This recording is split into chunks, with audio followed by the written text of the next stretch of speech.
In a world where Carolina Panthers fans have an insatiable thirst for Panthers news and opinions, only one podcast roars ferociously. It's the C3 Panthers Podcast. Welcome, everybody, to another edition of the C3 Friday Free-For-All. I'm your host, Cody Lashney, coming to you once again with a show for the fans, by the fans. That's right. If you want to join the show, be a part of the action, the link is in the description of the Facebook video, in the description of the YouTube video, and I just posted it in the chat room, in the YouTube chat, for anyone who wants to come and hang out and be a part of the action. Have a really big show today. The Combine's going on. You know, the Underwear Olympics are in effect. People are excited about all different kinds of players. And we're going to talk about it, man. There's a lot to talk about. The chat room is already lit. Let's jump into it and introduce some of these Friday Free-For-All faithful that we have joining us. First and foremost, has been here every single time. My man Nick Montero making some pineapple chips. You know it, man. Hanging out in my new kitchen, I've got a brand new dehydrator, and going back to the one food that's good for me that I actually like to make. So, pineapple chips. Dehydrator and going back to. Yeah, man, I like that. That sounds so good. Yeah, dude, they are good. I'll have to ship you some. Let me taste some of them, man. Oh, I would like that. Yeah. Next, we have Panther Pickle, my man Kenneth. What's going on, bro? Hey, what's up, guys? Just chilling and trying to catch up a little bit on the Combine while I'm at work. A lot of people focus. I kind of laugh at some folks. They don't really watch a lot of or study a lot of football. Then they watch the Combine, and it's like, oh, these are going to be superstars. everyone's a draft expert. Exactly. I think the Combine would be entertaining just 1 year if they would actually make the players wear pads and a helmet. Mm-hmm. That would be entertaining. You would actually see better results and more, I think, better results. Yes and no. That is certainly a good conversation. I think the Senior Bowl kind of serves that purpose too.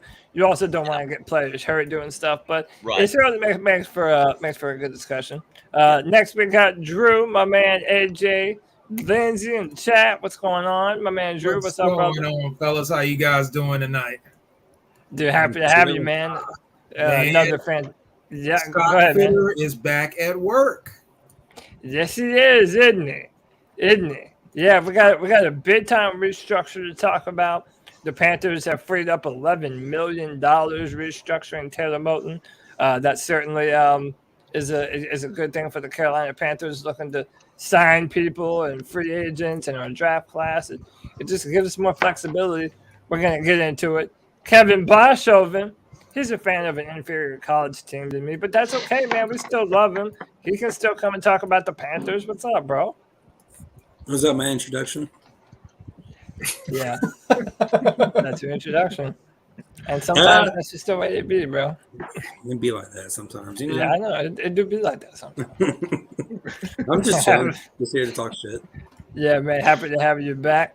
And then we got my man Alex, A1 Panthers. Alex, can you unmute your microphone? Yeah. Hey, how's it going? There you how's are. it going, What's up, fellas? bro? How's it going? Heard the news on my way home from work. It's awesome. You know, Taylor Moton's just been a team guy. I think the whole time he's been a Panther. So I mean, it's great to see. You know, Scott Fitter is doing some things behind the scenes, but yeah, awesome. So yeah, man, no doubt. Happy you're joining us. Then we got the man, a legend of the cat calls, the one, the only, the supremest of all leaders, Supreme Leader. What's going on, brother? There ain't nothing, man. You know, out here in these streets working hard. I had to come through and say what's up to y'all, boys. I miss y'all, man. Missed you too, brother. Happy you could come in and hang out with us today, man. As always, like I said, that new haircut, bomb, bro. I'm picking up what you're putting down. Like that. Big time. I like that. And then certainly last but not least, our man Brad, holding it down in Idaho, peeling them potatoes. brother. What's going on, man? Okay, I have never seen a potato plant like ever. I just want to clarify that out. It's never happened. Like as much shit as people give us for being like the potato farmers and everything, there aren't many potato farms, at least not in northern Idaho anyway. I hated potatoes. When I grew up, I don't mean to interrupt. When I grew up, we had a garden. The worst thing about potatoes was you always had to go out there and hoe and hoe and hoe. And then when you get them, my dad always said, because you had to hoe the dirt up on top of the plant. My dad always said when it's time that he had kids, so they would do the digging. No matter how much you didn't want to, he had kids, so you could do the digging. Oh, listen, my mama is from rural Louisiana. She knows that back then people had kids just so that way their kids could go and dig in the farm and dig in the dirt and do stuff for them, man. But Brad, I am upset with you. I wish that you would have let me continue my dream that everyone who lives in Idaho is a potato farmer.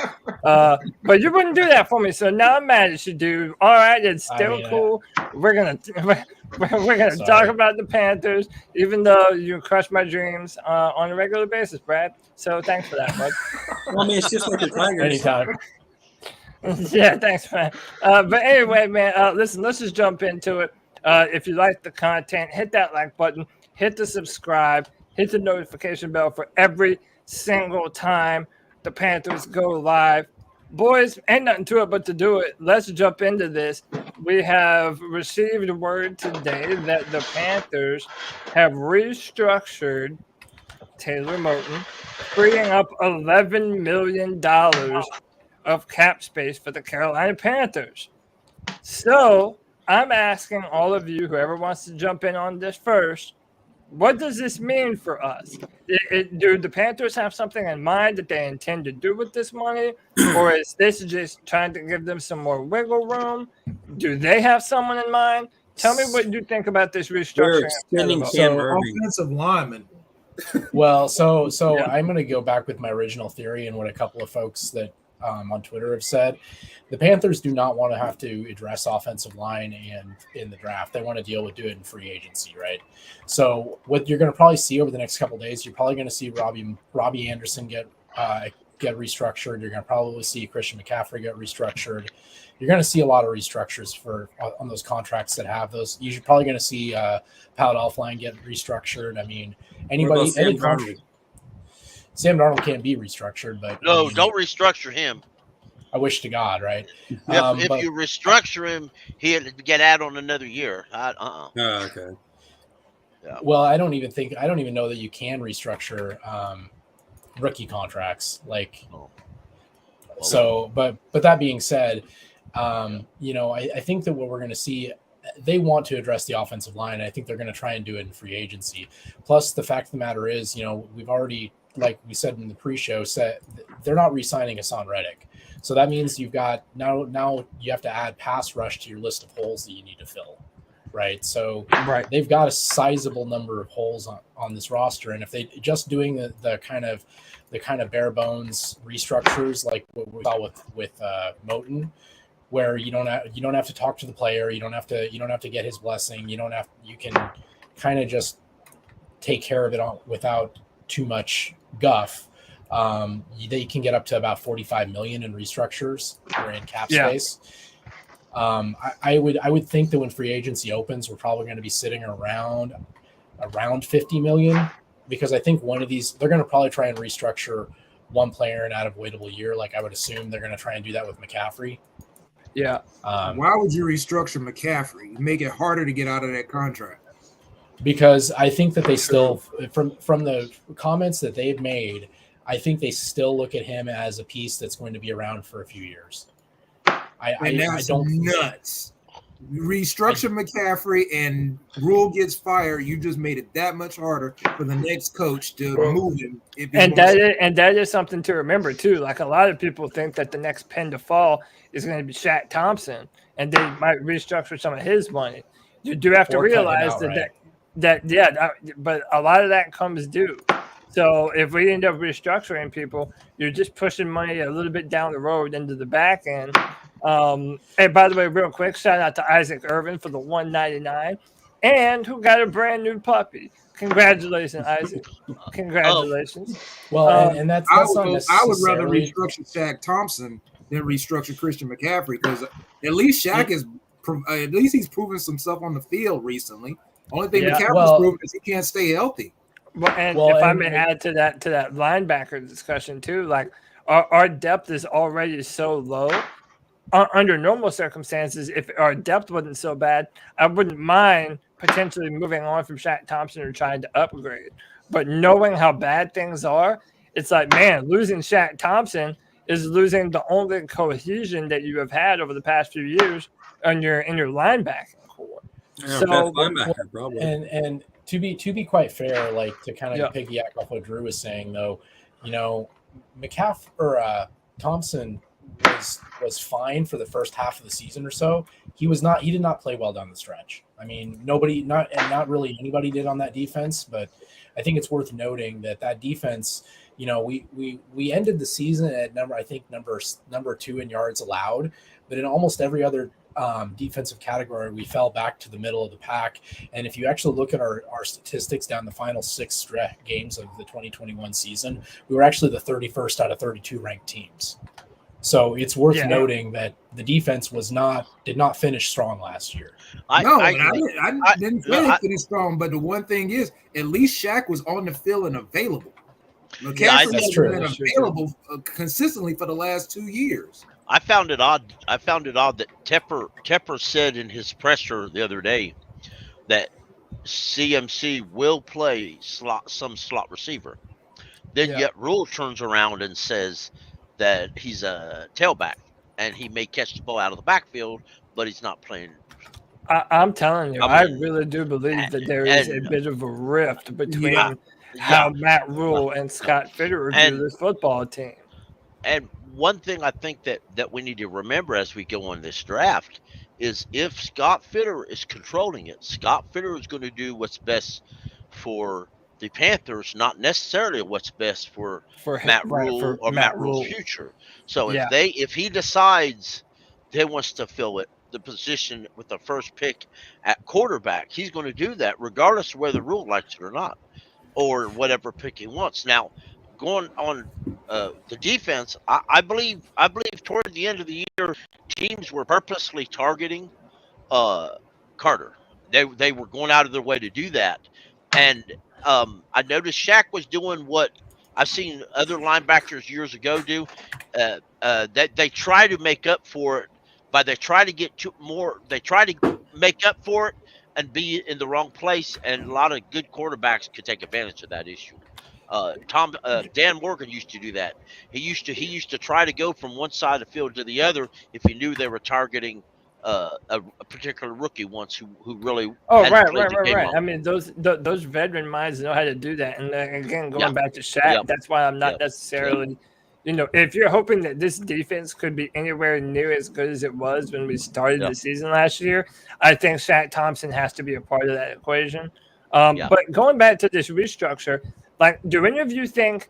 So I'm going to kind of tie a bunch of things that have happened in Panther Nation recently, like, all together into one thing, right? So Scott Fitterer did his press conference in which he said that they're going to let Hassan Reddick test the open market and see what kind of money that he can get. And pretty much most Panther fans, at least on Twitter, what I've seen, pretty much just de facto think that means Hassan Reddick is gone. Do you guys think that maybe this changes anything for us now that we do have more money to spend? Because I believe it was either Fitterer or Matt Rule said that, you know, if we're going to pay him that kind of money, it would pretty much cost most of our salary cap. So do any of you have any inclination towards who you think, like what kind of player this is going to be going to? And we'll go to Brad first. I don't think it's going to be going to Hassan Reddick. I think that, you know, from what Fitterer said in the clubhouse with Kyle Bailey after his press conference, you know, he's just like, you know, look, you can't dedicate $20+ million a year to one player. You just can't do it. Is the attitude that they have in that front office. And if you have that kind of an attitude, then it kind of goes without saying that They're not looking to be big spenders in free agency. They want to get people who they can get that'll be, average to above average players at a reasonable price. That's kind of the mindset. I think that what they have is they basically have a price point that they say, okay, this is what I'm willing to pay for each position. And I don't think that they are inclined to budge off that price point for any reason. So I think, like I said, I've been pretty vocal. I think that most of this money, most of our free agent money is going to go to the offensive line. One name that I would keep an eye on, because he's going to probably be a cap casualty for the New York Giants, is Nate Solder. He's basically one of the highest paid left tackles in the NFL, and he's not even the starting left tackle on the Giants anymore. So, I think they're probably going to be wanting to move off of him, and I wouldn't be surprised if the Panthers make a play for Nate Solder. That would be I so hope not. dumb if they do that. Yeah, Nate Solder's been pathetic for the Giants. Yeah, but I get why Brad's saying that we would go get him, because look at what we did with Cam Irving and Pat Elflein. Yeah. Exactly, and that's the reason we shouldn't touch him. Yeah, we just rush and go get somebody. Yeah, with all respect, I believe Cam Irving would be an upgrade over Nate Solder. But that's the thing. Nate Solder has, like, if you look at over the course of his career, has better tape than Cam Irving does. That's over his career. Earlier on he did when he was with Tom Brady. Yeah. Since he's been with the Giants, who don't have Tom Brady, he looks pretty pathetic. This makes you wonder, how many careers did Tom Brady actually make? Well, so let me ask you this though. A name that I've been hearing a lot too is Teron Armstead. Do you think that maybe Teron Armstead could be in play him at left tackle? Again, they have this insistency that they think Brady Christensen can play up and down the line. I'm sorry, I just don't agree with that. Based on what I have seen from him, I think that he is a far better left tackle and is suited to play left tackle. I think that moving him to guard is, maybe he can do it. But again, that's just not where I think his skill set translates to. That's different than what the Panthers. We're going to know what the Panthers are going to do by the first person they sign. If they get a Teron Armstead, then of course Brady Christensen's going inside. If they go get a Brandon Sheriff or Andrew Norwell, then Christensen's playing left tackle. Yeah, I believe that they're going to go after two guards. Norwell's going to be cheaper. The Brandon Sheriff, there's word out that he's going to cost $15+ million a season. And at 30 years old, and I'm not saying 30's old. There are other guards out there that I think actually fit. Andrew Norwell, I think, fits better. At that, there's a Tarif who was traded from Kansas City to the Jets. Tardif or whatever, the doctor, Duvernay Tardif, that's his name. Yeah. There's also a few guys that I don't necessarily like, but I've got to say that because they have connections. Ethan Pollock is going to be available. He's been known up here in Seattle. Scott Fitterer helped draft him. Did anybody notice that Matt Rule said that he wants to get bigger up front on the offensive line? Yes. And this is another thing. I wanted to go on this too, because apparently our new offensive line coach, James Campen, is saying that they regret the fact that they didn't get to see more of Brady Christensen at left tackle. That goes back to literally everything that we've all been saying forever. But then we also had they were saying that with Ben McAdoo, there's going to be more of an emphasis on tight ends, and there's going to be more emphasis on just big, strong guys up in the middle. Now, for me personally, I love this because, I've all been wanting Deontay Brown to be in the interior of that O-line since the beginning of last year. So now I think that actually provides a path to it actually happening.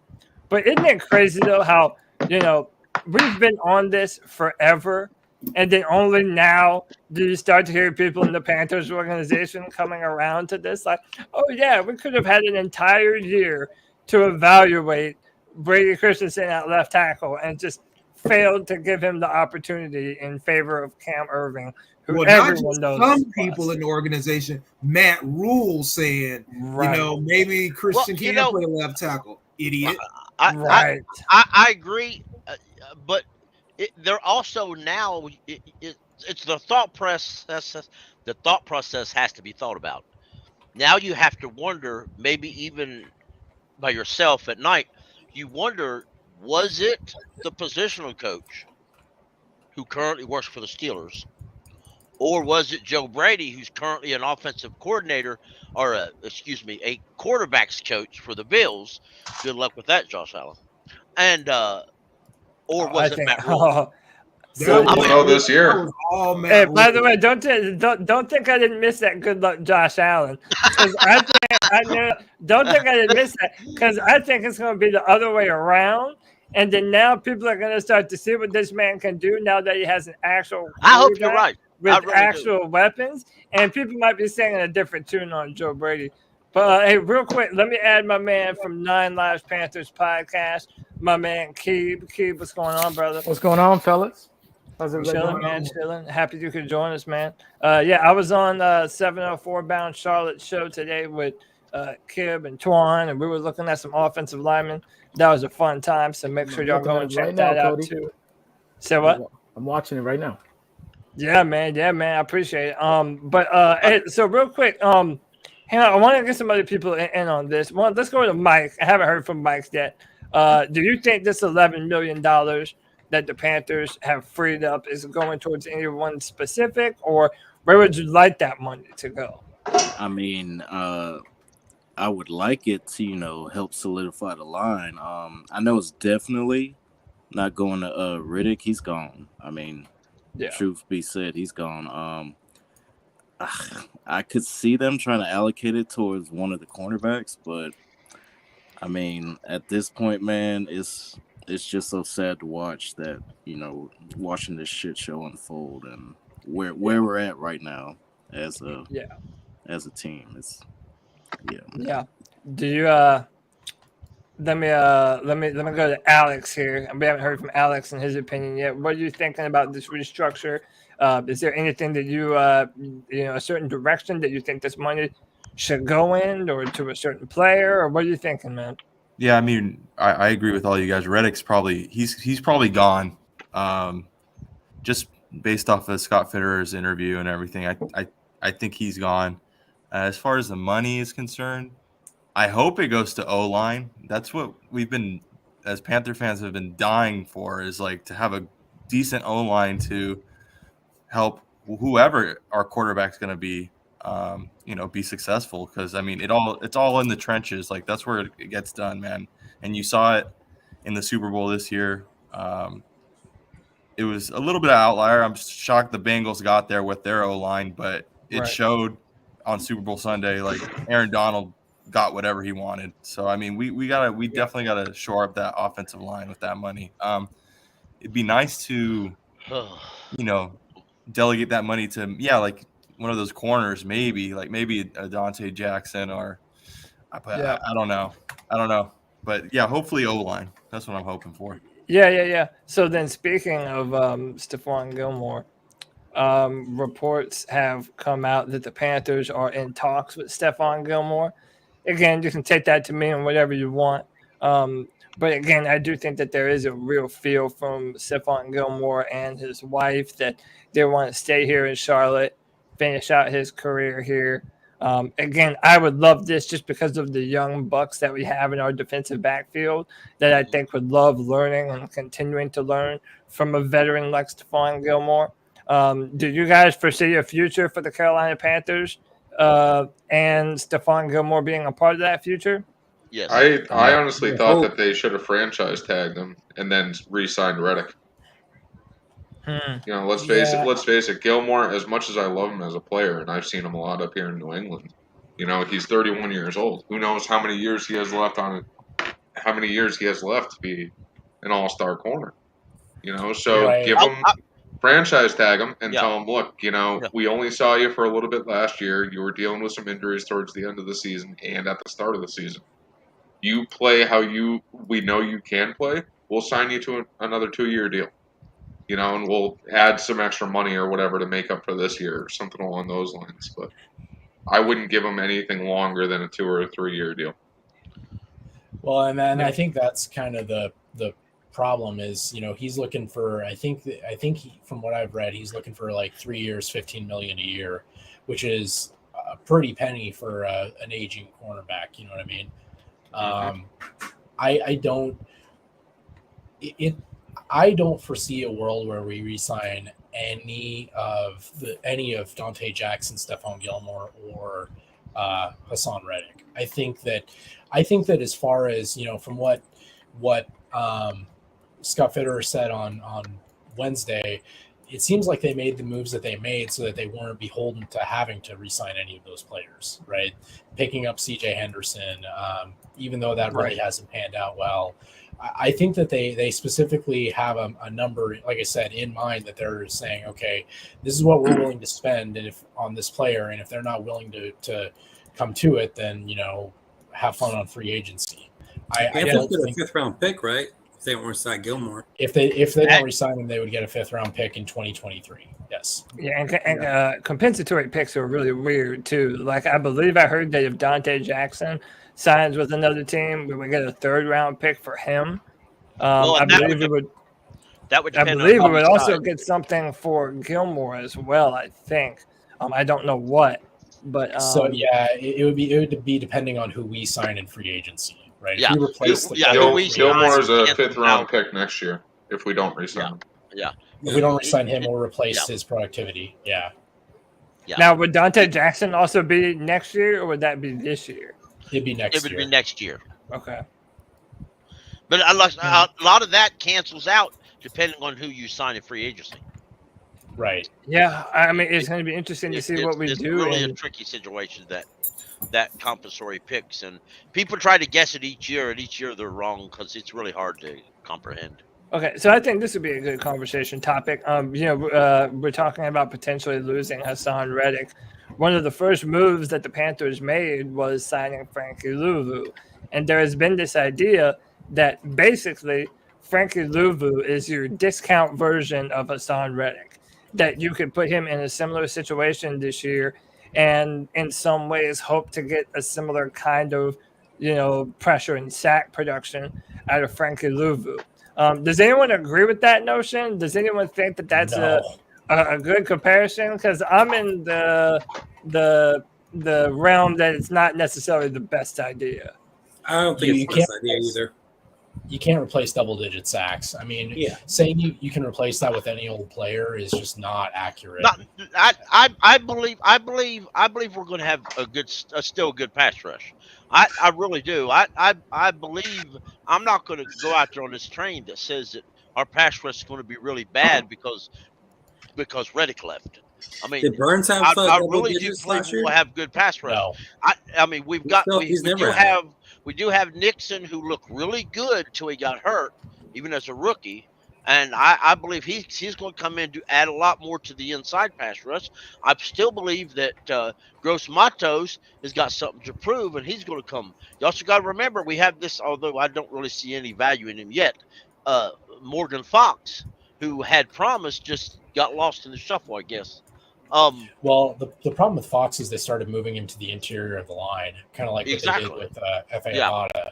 And that's not who he is. He's supposed to be a defensive end, like a 4-3 scheme.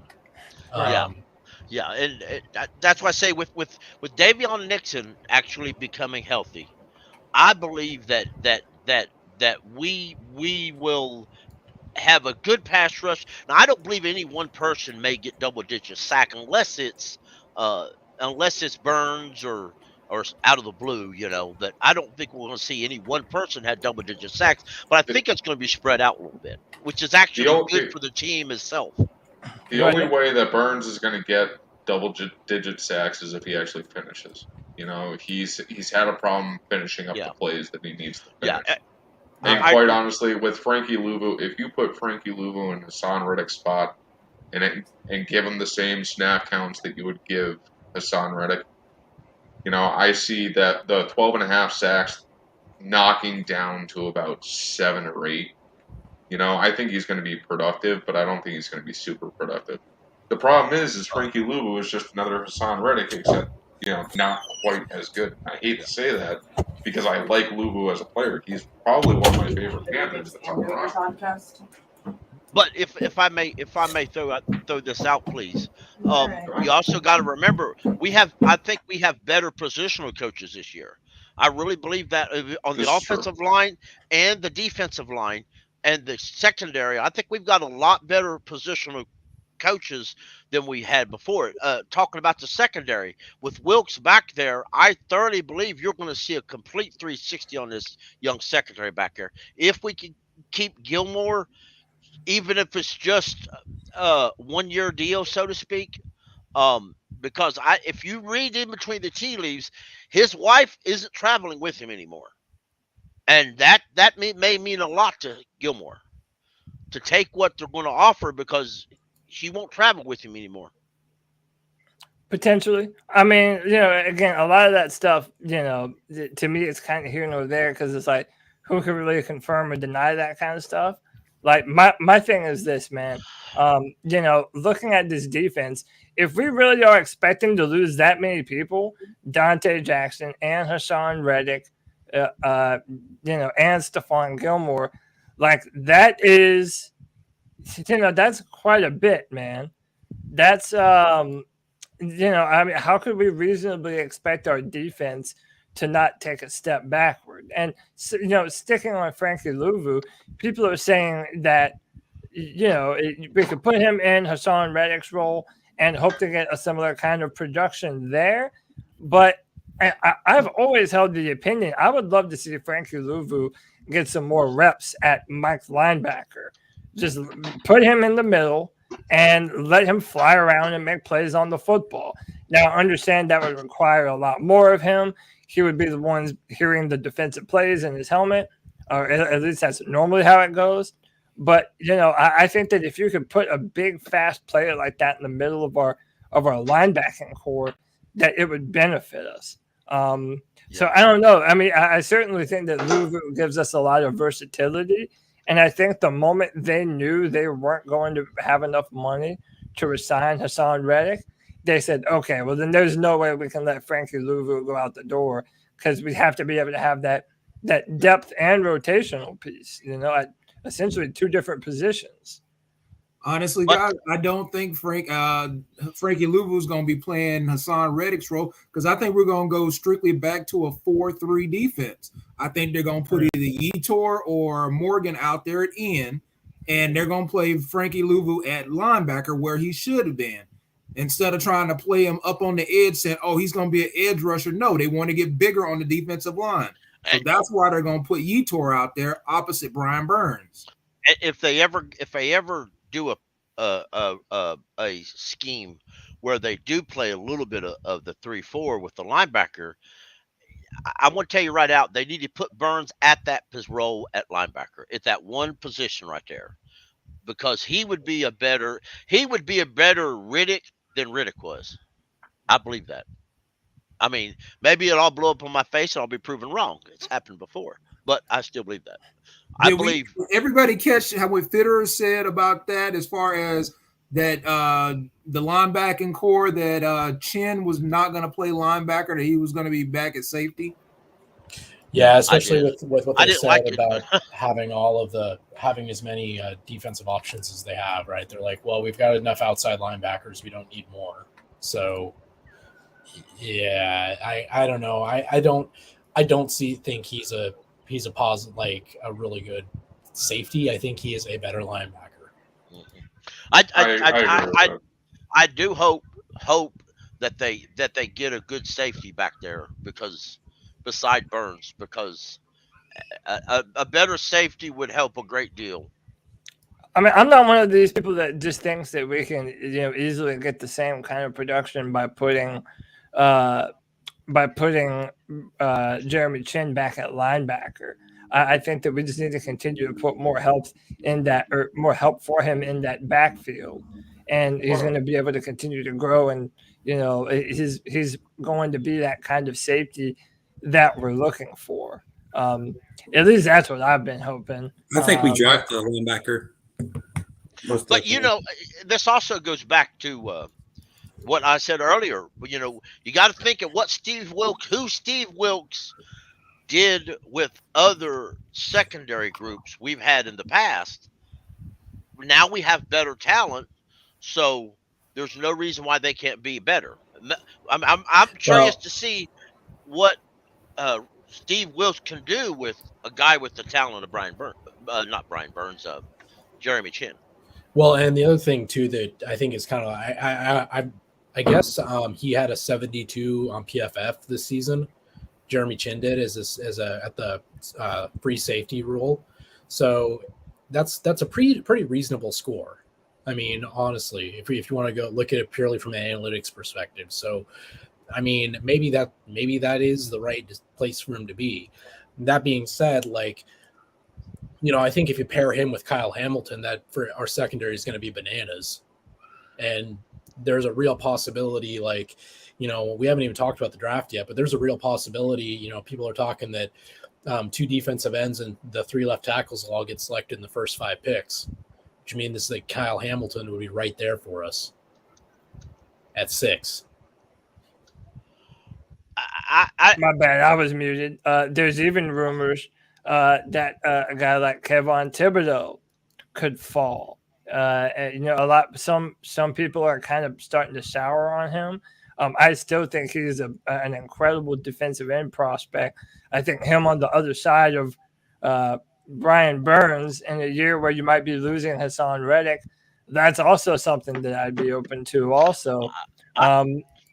Have any of you been following the quarterbacks at the combine, like following, Kenny Pickett and Malik Willis and Carson Strong?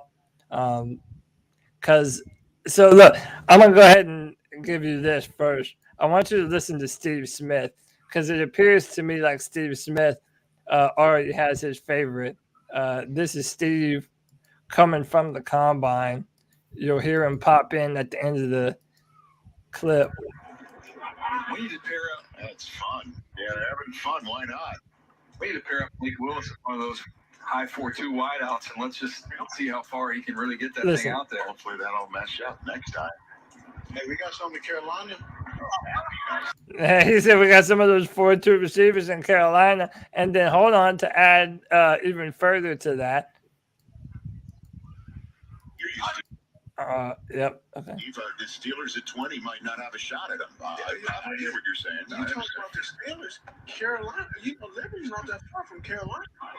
We're not knocking them down in the quarterback category. So, This is Steve Smith making his case for Malik Willis. Malik Willis has been the talk of the town, man. Having a really good combine. One, he went viral too because they caught him on camera giving some food to some homeless people outside of the combine. That certainly looked good for him.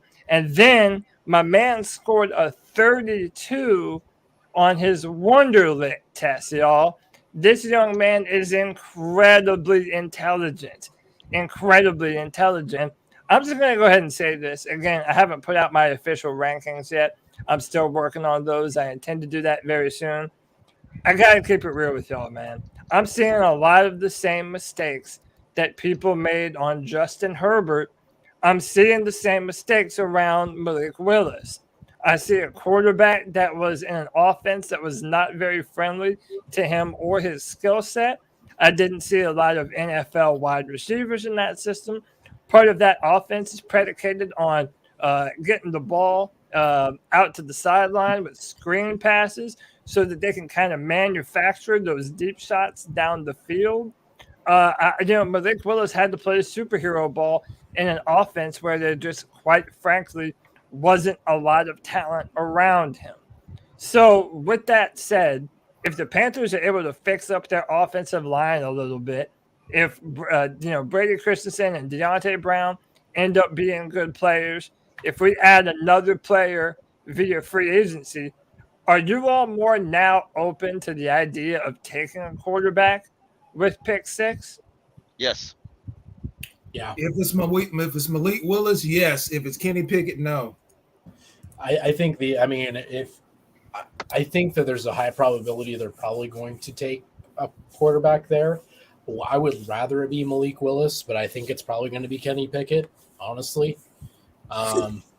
It just kind of depends. Like, it all comes down to, we're under this assumption that Fitterer is starting to call more of the shots. And if that's the case, then that's the right call, right? Good for him. Absolutely. That should be the way it is. But the concern that I have is that it's, you got to remember, Matt Rule might still be under a significant amount of pressure and might be needing to do whatever it takes to win this season. So is he going to take a pick like Malik Willis, who the consensus, the vast majority of folks say can't come in and start day one? I mean, right. Kenny Pickett is supposed to be the most pro-ready quarterback. Now, I get that that's what they said about, Josh Rosen. I mean, Mitch Trubisky. I get all that, right? Like, but I think that, we've already established the Carolina Panthers have a hard time actually evaluating talent at any position, including the quarterback position, especially. So I just worry that, desperation is going to force us to make a bad decision at the 6th overall pick and take somebody who's not as high risk, but who's low risk, low reward. And then go ahead, Kenneth. I understand that. I do. If you're Scott Fitterer and you determine that the best player for the future of the Carolina Panthers would be Malik Willis, then you just have to. Then I believe he's going to push hard for that. If Matt Rule's worried about his future and wants somebody else, by then you've already traded or signed a quarterback in free agency. And that's one of the things about free agency before the draft, because Matt Rule's been pushing free agency. He wants a free agent quarterback. He wants free agent offensive lineman. That's what he keeps pushing for. But and Scott Fitterer said they would prefer to do the quarterback by free agency. But again, Mitch Trubisky, I know Mitch Trubisky's been a high name here lately for some reason. I'll just say this. He's been 1 year as a backup for the Bills. What makes him better than somebody else who's been a backup for another team for 2 years? So, and by the way, to add to this conversation too about who likes who where, apparently there's already reports that David Tepper loves and wants the Pitt Panther. John Clayton, NFL, said, I know David Tepper, the owner of the Carolina Panthers, loves Kenny Pickett and wants Kenny Pickett.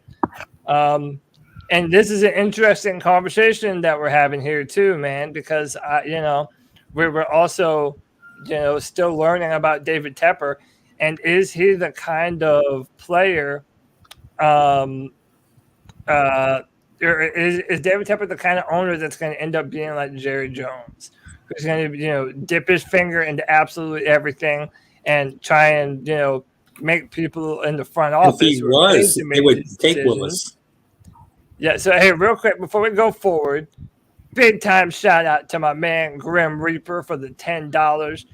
He said Bills are allowing Beasley to seek a trade. In your opinion, would a trade for him cost too much? And would you think he would be a good fit here? No. Keep pounding. No. So that kind of slot receiver position isn't really. It's replaceable, frankly. You can draft guys all over the place, and then we drafted Shi Smith last year. So that's somebody that we're probably going to be able to incorporate more into this. Hey, real quick, before we go forward, great hands who can go into the slot. Yeah, true.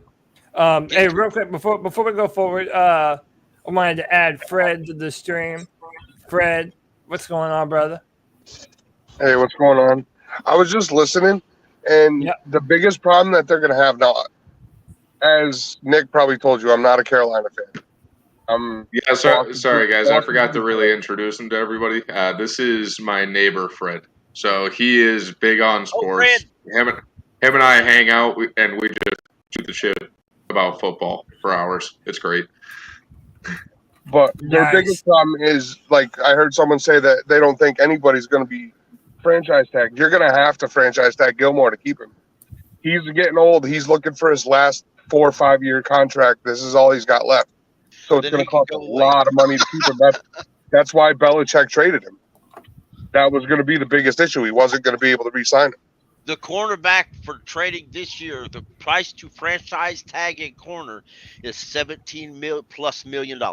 Exactly. They're never going to do it. So in the draft, what you should be looking for is your replacement for him.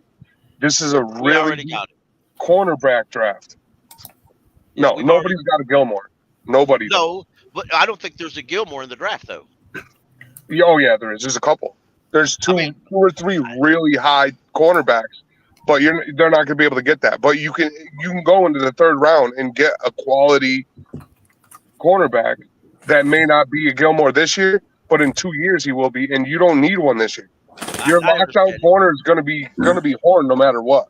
And another thing to remember to piggyback off of that too is we just traded for C.J. Henderson last year, who was a first round pick to the Jacksonville Jaguars just the year before too.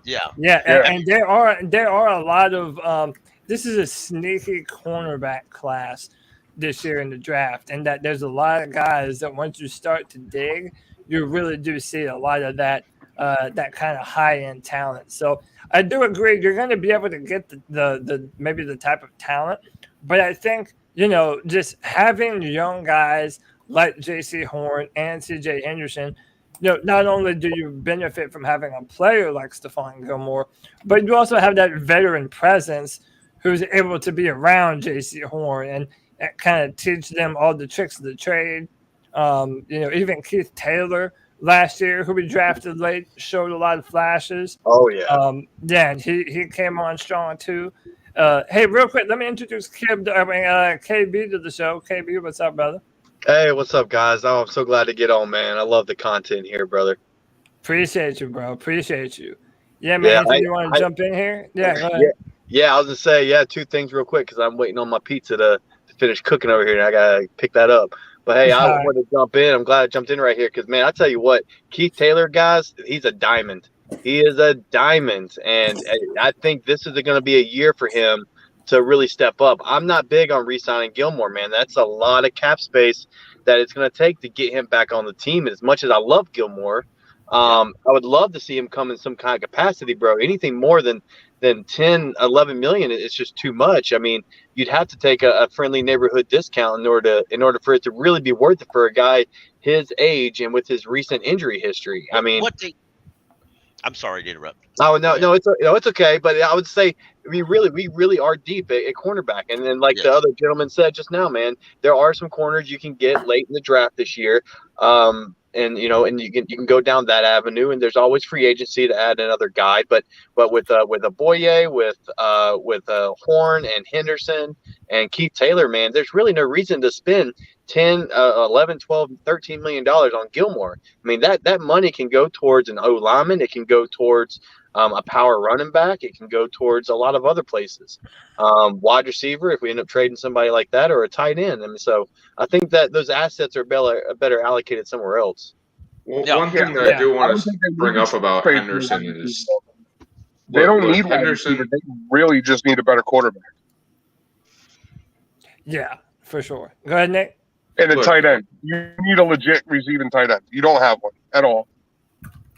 Well, we have one in we have one in waiting, and his name is Tommy Tremble. Yeah. We're also hopeful that under Ben McAdoo, we're going to see more emphasis on the tight ends, which is something that we really haven't seen in Carolina since Greg Olsen was still playing good football. That's what they need to be able to have that to where they can do the run play option and actually have tight ends in there, so the runs aren't so obvious. Yeah, because teams just stack the box against you because you had no quarterback to throw it beyond them, so they're just stacking the box because you don't have enough line. Yeah. McAdoo loves to run 12 personnel. And for people listening who don't know what that is, that's you're gonna have 3 wide receivers and 1 running back. All right. So, or excuse me, 11 personnel. He likes a lot of 11 personnel. So, one tight end, one running back. That's going to be a lot of Trimble out there. That's going to be, and Christian. That's going to be a lot of some Ian Thomas and Christian. You're not going to have a whole lot of 2 tight end sets. So that third wide receiver, I'm curious is who that's going to be. Is that are we going to move Christian to the slot more? Are we going to have Marshall and Shaw Smith compete with that third wide receiver spot? But with one tight end out there, I mean, having Ian Thomas and Tommy Trimble is enough tight end for me. I don't need to spend a high draft pick on a tight end this year, like a lot of people, want. Listen, we all have a lot of wants in this draft, bro. I'll tell you what. But there's only so much to go around, and I think Fitterer is going to do a good job of getting the best value. And I still defend Fitt on what he did in the draft last year, trading down, making all those moves, and getting the best value is the best kind of leadership decision you can make. For where the Panthers franchise is right now. So I think the intent's there, and I think the ability is there by Fitt. If I can throw this out real quick, let's also remember with Simon Sullivan doing our draft, he's very good at this these contract negotiations. And think about what he did when Cam Newton was here for that short time.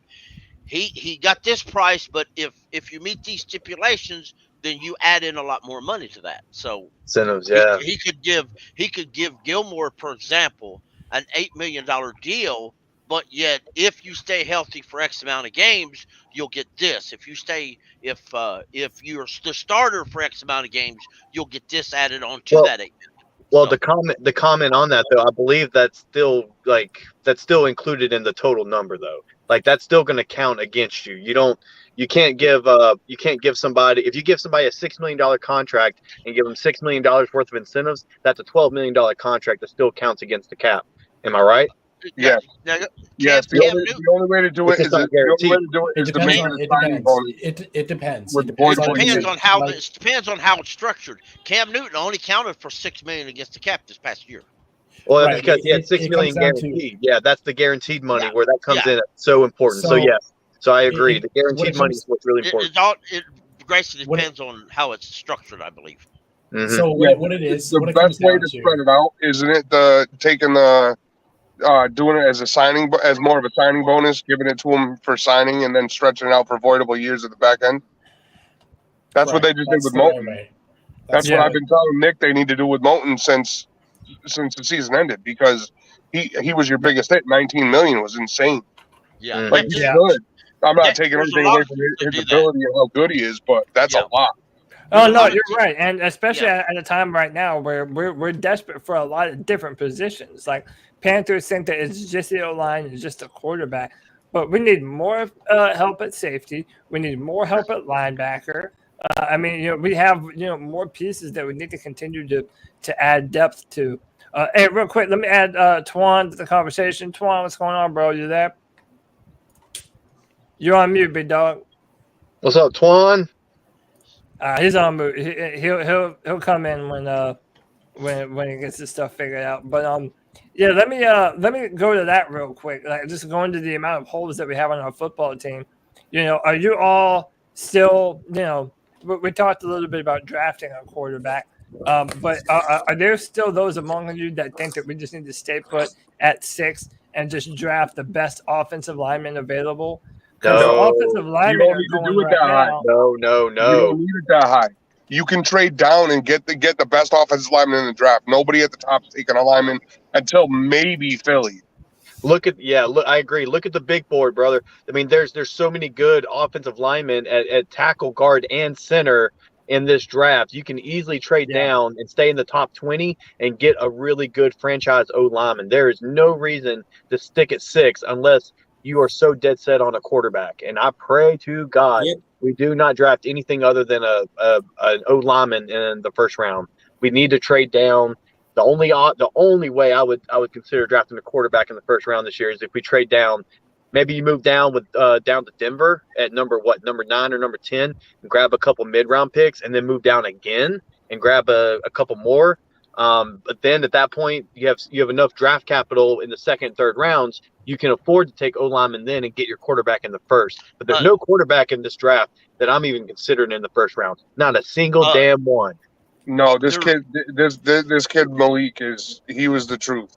He was an animal. at the combine when he finally had somebody. Oh, bro, the combine ain't shit. Combine ain't shit. I agree. Well, but again, listen. If you guys are going to hear me repeat myself a fuckload on DJ right? Walker could have done what Malik Willis did. One of the things that you're betting on is what's the likelihood that a player is going to pick up these things in the NFL that they weren't asked to do a lot of playing in college, and there was a lot that Malik Willis just didn't have the advantage of having when he was at Liberty. He didn't have number one wide receivers, didn't have a great offensive system. And a lot of times, these quarterbacks that we all call one-read quarterbacks, well, a lot of times that's what their coaches are asking them to do. So, yeah, Malik Willis might need a little bit of polish, but, man, if you could continue to build upon that, and the man is smart, dude. He scored a 32 on his Wonderlic. I mean, the dude is whip smart. I'm a fan of the guy. No, the problem is. And by the way, go ahead, Brad. I don't trust the Carolina Panthers to develop him, though. I mean, let's be real. True. And that's the thing. I mean, I think they have a good quarterbacks coach, but as far as the rest of, I think that they may or may not be in a better position this year as far as the position coaches are concerned. But you still got the problem that the head coach is a bumblefuck, right? I mean, I really don't know what else to call him. Like, he's an idiot. Yeah, like that one comment said, there's so much to the mental game with quarterback. I mean, listen, Malik Willis, the athleticism is there, and it's like a shiny diamond, man. I mean, you want it so bad. We all want to get back to maybe like the prime years of Cam Newton. I get it, but man, nothing. The ceiling for Malik Willis is about as high as a Lamar Jackson, maybe like a Russell Wilson. I mean, the throwing ability for Malik Willis is just not there. His decision making was wretched at times at Liberty and Auburn. I mean, a lot of people say forget the Auburn tape, but bro, even at Liberty, his decision making was awful. His accuracy is not quite there, and the athleticism is just showing. It's just too shiny not to pass up. Right? I get it, but he is not going to be a franchise quarterback. He's not Patrick Mahomes. We can't draft based on hoping he will turn out to be. We have to draft realistically on what he will be. And at 6'1", 210, or what is he, 6'2", 161, right? He's 6'1". Yeah, he's like 6'1" or some change. Yeah, I mean, he's not even the size of Lamar Jackson at 6'3", 6'4", 220 pounds. I mean, he's not even close to that size. So, I mean, I'm telling you, man, like Malik Willis would be great in the second or third round in any other draft, but he is not first round, let alone a top 10 quarterback of this draft. I mean, there's no, absolutely not. If you not. want to draft Willis, do it because of his game tape. Don't do it because of the combine. Exactly. Thank you. You use the combine and the Senior Bowl as triggers, as red and white flags to go back and look at the tape. You only use the combine for verifying. Okay, the speed he showed on tape is the speed we see at the combine. The route running we see at the Senior Bowl against competition is what we see on tape during the year on tape.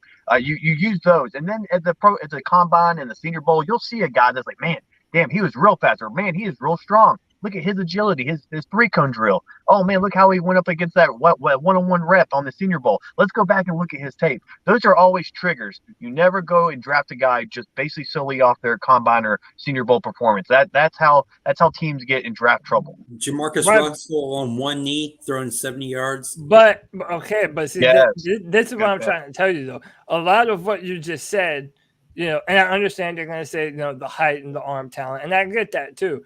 But a lot of what people are saying about, for example, Malik Willis was said about Josh Allen as well.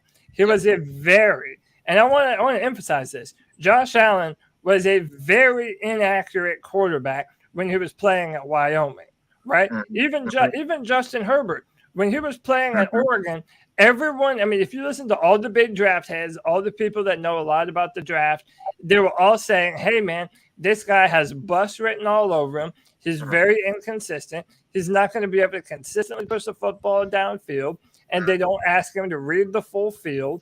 So you heard a lot of these similar things, and I'm not even trying to dismiss those things. There are a lot of inaccuracies from Malik Willis's film. I'm not trying to deny that, but I'm also trying to put things in context too.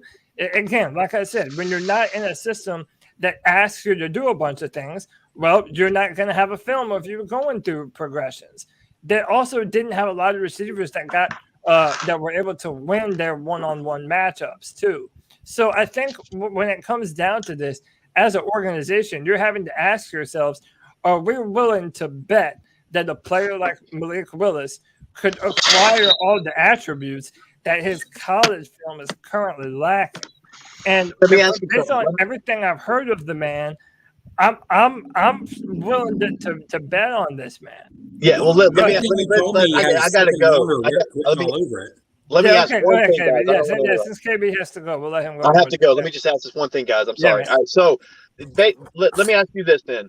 And what you hope Malik Willis could be, is he worth giving basically turning down multiple second and third round picks for this draft? If you're saying that Malik Willis is going to probably sit a year behind, hopefully, like what a lot of people want is to bring back Cam and let him sit behind Cam for a year and everything. So you're saying you're going to get one less year of Malik Willis, of him not playing, not starting, and you're going to turn down second and third round picks. I mean, you're willing to draft Malik Willis in the top 10 and pay him that big top 10 contract as much as a rookie contract is in the top 10, but you're gonna draft him at number 6, him not even play a full year, all right, and still turn down second and third round picks, where you could still move down in the top first round and get a lot lot of your necessities. I mean, basically, Malik Willis's production in his career. Scott Fitterer said the talent drops off very sharply at 15. At 15, yeah. Okay. But how I would also answer I respect trading back, but if you're going to trade back, you've got to get people that want to move up. And I don't think there's going to be a lot of people this year that want to move up. If I'm picking at 15, there's going to have to be a damn good player for me to trade a bunch of picks to move up, and that player just ain't there. Yeah. So if it ain't there for us, it shouldn't be there for them. No, that's not true at all. That's not true at all. There's absolutely going to be teams that are willing to move up. We're going to have trade down options, but my biggest thing is that is Malik Willis's production, all right, ever replaceable in any future draft? And it absolutely is in my mind. The potential does not outweigh the potential cost. You see what I'm saying? Like you're passing up on so much for such a hopeful, wishful dream that more than likely, statistically and historically, will not come true. That's what I'm saying. But how about this though? If Brady Christensen and Deontay Brown end up being good starters for the Carolina Panthers, well, that's 2 more good offensive linemen that you're going to be able to add to your arsenal, and you're going to have picks 3rd through 7. This year or whatever we're missing this year. And there's even also the possibility that, if there is someone looking to trade up, maybe you are willing to trade down a few spots and potentially still pick up one of the quarterbacks that you're interested in. So you might be able to kill 2 birds with 1 stone. But listen, I understand your trepidation when you look at somebody like Malik Willis. They're called boom or bust prospects for a reason. But what I am trying to say, though, is that these are the types of scenarios where, you write off a player and go, okay, man, he is not ready. The Panthers need to draft someone or go out and pick up someone in free agency who's far more ready to start right now. And then you end up seeing this guy going ball out for someone else. And it's just because they dared to take a chance on him and put him in a good position and put players around him. They could afford it. I mean, that's the thing. You got to be able to afford it, But we also forget Sam Darnold. We owe him $18 million this year, right? I mean, the logic, the math says to stick with Darnold this year. Put all the pieces you can around Darnold, and even in that hypothetical situation, Cody, I mean, if that's the case, then hell, stick and draft Kyle Hamilton if he's there. Like draft Hamilton, get that other stud safety. I mean, but my whole thing is that I don't think we should be taking a quarterback, period, in this draft. Unless you're going to try to go for like a Bailey Zappi in the 6th round or something, or Desmond Ridder who falls to the 5th. Like I think strong, but yeah. I do just want to say this though.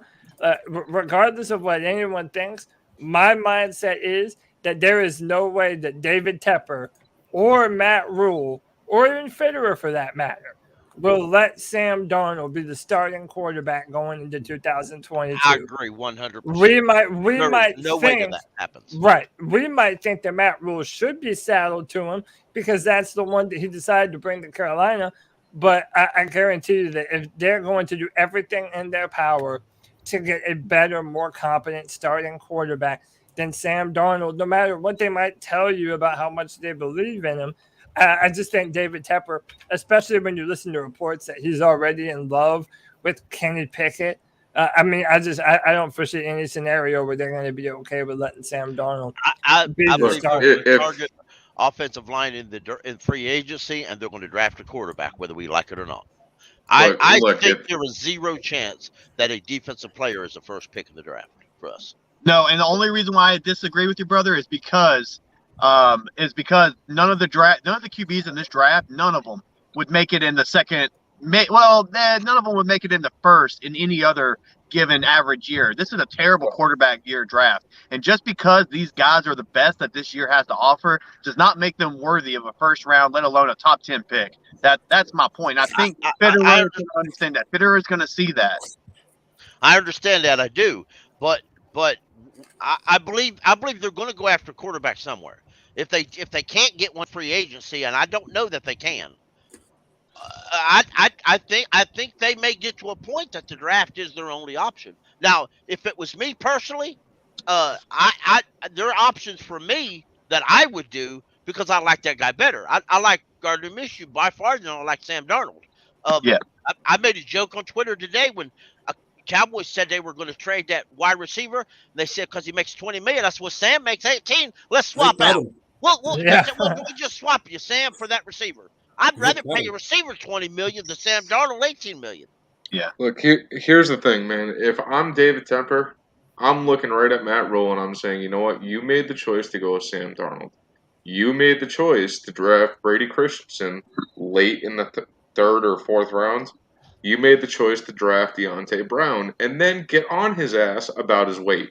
So now you're going into your final year. This is boom or bust. Sam Darnold will be your starting quarterback. Brady Christensen will be your starting left tackle. Deontay Brown will be your starting right guard. And you need to figure it out from there. And you cannot take a quarterback in the first round. If they were smart, they'd trade back. They'd get Linderbaum. Okay. And then, Fred, you told me about a quarterback earlier today. I never caught his name. But pick him up in the third, fourth, or fifth round. You have a few that showed out and had good tape. They're just not. They're projects. They're not first rounders or second rounders. So you can get them late and try to make something later. Yeah, they could push him. You could get a Desmond Ridder probably in the third round. He might fall to the third. Let's say if he did, just for shits and giggles, right? If he fell to the late second, early third, and you traded down out of the number 6 pick and picked up some second and third round picks, and who knows what other players we trade in this offseason to get more capital, right? If Desmond Ridder's sitting there, take a flyer on him in the high third round, maybe even low second round.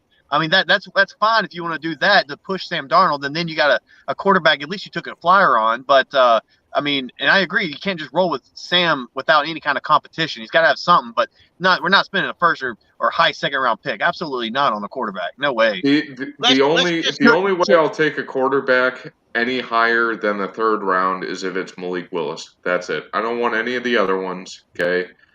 I'm okay with getting a project and using him as a backup if we cannot figure out a way to re-sign Sam Darnold in a backup role only. Okay. Let's take that $18 million. Let's spread it out over the course of 3, 4, 5 years. Maybe add $1 million onto it. No, Dude, Sam Darnold is not a bad backup. He is not a bad backup.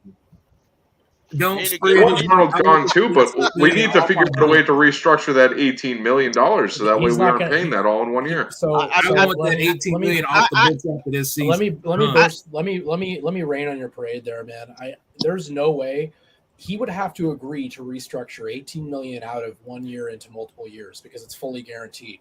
They owe him that money no matter what they do with him, unless he agrees to sign something else. There's no way if I'm Sam Darnold, if I'm anybody, right, and you're telling me I don't want to pay you $18 million for 1 year, I want to pay you $18 million for, let's just say, 3 years. I want to pay you $6 million a year. I'm telling you to freaking go pound sand, right? I'm taking my $18 million and I'm running. He's never going to do that. Yeah, that's so unless if you make it incentive based for every year after this year. You make it so that way it's 18 million guaranteed, and then you add incentives over the course of the next however long this contract is. I look at it as if you have to do it, just rip that Band-Aid off. If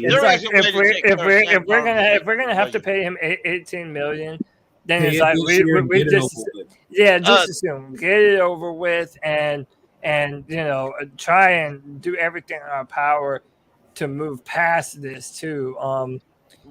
And by the way, I just want to give everyone a reminder: we are going to do a mock draft here in a little while with trades and everything too. Oh man, I have to go. I hate that. Man. I'll go ahead and take off, you guys. I appreciate you. Let me talk. Can't be the man, dude. You've made for a great conversation. Thanks, guys. Come back. Hey, man, come back anytime, man. Appreciate it. Much love. Yeah, later, man. We could take that 18. We could cut Sam Darnold. Oh, wait, hold on 1 sec. I'm going to go right back to you, Kenneth. Hang on. I didn't even see my man's in here. Jay Stubbs, what's up, bro? What's up, man? I was playing Elden Ring and forgot what time it was and shit. You're good, man. You're good. And hold on. We have another very special guest. The man, the myth, the legend, Bat Daddy himself. Bat Daddy Greg. What's up, man? Fellas, what's going on? Panthers football. Hey, I want to hear about the Elden Rings for real. Let me know what you think. Elden Ring, oh dude, man, that shit is hard as fuck, bro. Did you take care of that? Did you take care of that wannabe Batman fan, buddy? I did. Tony sent me that earlier, and I'm not gonna lie. Like, what? I'm not on any part of social media. Okay, and there's a reason why. It's because I will fight with people on social media, which is pointless because you're never gonna change anybody's mind. I'm the same way. But this racist bastard online talking about this stuff, I sent one tweet, and then after that, I probably typed 5 or 6 more and deleted them because I was like, no, I'm not getting involved. I gave him the business in one. We'll see if he responds. But yes, thank you for pointing that out. Got that? Oh, dude, that's pretty much what I have to do with it. Like on a lot of different shit, like football. Politics. Yes. Sometimes I'm just like, dude, you know what? Yeah, back when is it worth it? I'm like, why am I even wasting my life force energy on this bullshit? Before I hit send, every time I ask myself that, is it worth it? Is it worth it to hit send? That's how I was. That's how I was on Facebook, and I stopped that shit because Facebook is just a cesspool. I mean, as much as people complain about Twitter being really bad, oh, dude, Facebook, they're all bad. Oh my god! I don't go to Facebook to talk sports. I go to Facebook to talk to my family, and that's it. Same. I have Facebook to keep in contact with like close, immediate friends and family. Mm-hmm. And then, dude, originally I was a part of a bunch of Panther groups on there.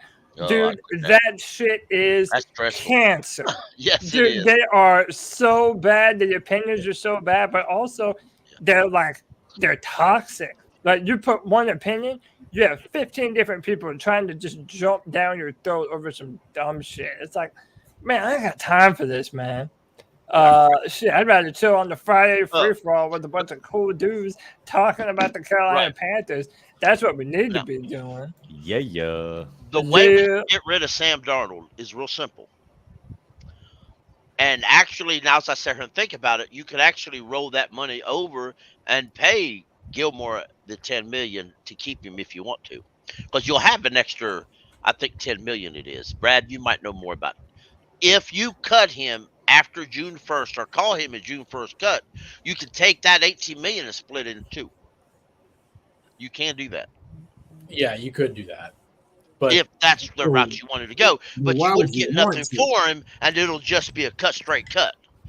Right, and that's the thing is, like, I think that if they were going to do that, I would think they would just do it. You know, what I mean? They would have already done it, right? I agree with that. I think that what they're probably unless they're waiting for. The only way they would be waiting is if they're waiting for somebody else with major starting experience. You know, per se, they brought Cam back for 1 or 2 more years. Hypothetically speaking, then they could make that move. But I think what they're probably going to end up doing, honestly, I think, you know, it sounds like from what folks are saying, next week they're going to make an offer for Jimmy Garoppolo. Right. It'll probably be a 2023 third round pick a 2023 6th-round pick conditional and a player's what the current market value is that they're saying that they're going to give him. But I've listened to a beat writer talk on the Athletic in San Francisco, and he was talking to his fan base, and he said, "Listen, you're not getting a first round or a second round or a third round pick for Jimmy Garoppolo. You will be very lucky to get a 5th or 6th round pick for him." And and to be honest with you, now that he's having shoulder surgery, if I'm David Tepper, I will fire any son of a bitch who mentions that. With all due respect, not being mean, because I've been down that road before. They already said he won't be ready to never throw look good until after that. training camp. It doesn't matter. There's a reason why he's having the surgery now. It's because it don't matter. It's I'm because sorry. If they cut him, it's because he doesn't want to go to a team that he doesn't want to play for. So he's putting himself in a position. He's right, but he's putting himself in a position where they can release him with an injury settlement, pay him $8 million, and then he can go sign wherever the hell he wants and be ready to go to free agency. He can go So he can go be the The backup Washington with the Redskins, Patriots or or wherever the hell he Commander. wants to go. Yeah, the as long as he ain't here. I've been down that road. Jake Delhomme was a pretty fair quarterback until he ripped his shoulder, had surgery, and sucked after that. He was also old for the quarterback. But there has been a boatload of players with shoulder injuries that turn out quarterbacks that turned out to suck after that surgery. A lot of them wasn't no good for that, but they was worse after shoulder injury. So go ahead. I'm sorry. I got to agree with Kenneth on this, and I'm not even talking about the shoulder injury. I'm sick and tired of Carolina signing players coming off of injuries or surgery. Matt Khalil, Matt Paradis. And then you're going to bring in a Jimmy Garoppolo coming off the shoulder surgery. Thank you. Terrace Marshall Jr. too. Yes. Hey, how about even recently? How about Cam Irving? Cam Irving was hurt all the time too, and he was our first free agent signing last year. Yeah, if you are going to sign, if you're going to trade, give up a 2023 pick for a quarterback. Let's go get a young quarterback that maybe has some, or even an older quarterback. You know what? Send a 3rd round pick to the Texans for Tyrod Taylor. I'd rather have them than half these other Hold on, let me. I'll take PJ. So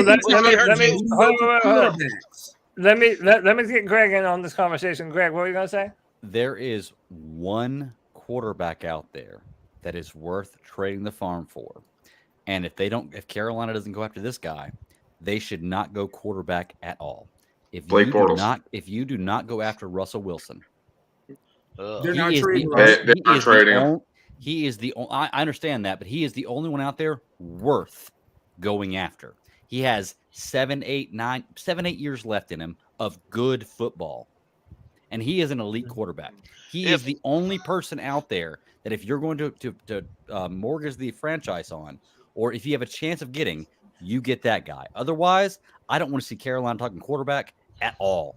The best part about trading. One more thing. If we didn't do that, and we didn't go get Russell Wilson, what path do you go then? Stick with Sam Darnold and draft O-line. I just don't think. I hate to say it. I really hate to say it, but that's what you got to do. They're sticking with Sam Darnold. I honestly believe they are waiting for that point that they have 1 or 2 more quarterbacks that they trust on this roster, and they're going to cut him. I believe that. Now, I not necessarily would. Maybe. I might wait to training camp and cut him because you're going to have a camp guy there anyway, so it might as well be somebody you know you're going to cut. Unless you want to bring in some Daddy on this, on the fact that if you're going to keep Sam Darnold, I'd sign Cam. I bring Cam back if you're going to keep Sam Darnold. Bring back Cam as a free Cam or agent. Jameis. Draft offensive lineman.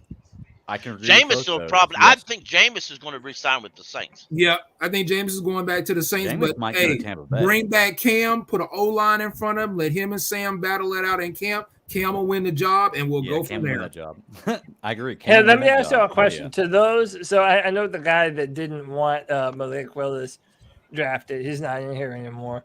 But let me ask you all this: if the Carolina Panthers use some of that free agent money that we got from the restructure of Moton, if we use that on the offensive line and then drafted a quarterback at 6 or whatever, Matt Rule's getting fired. And then, but hold up, and shout out to Fear the Four. He's reading my mind. And then if you re-sign Cam Newton, would you be okay with a guy like Malik Willis for a year sitting behind Cam Newton? Yes.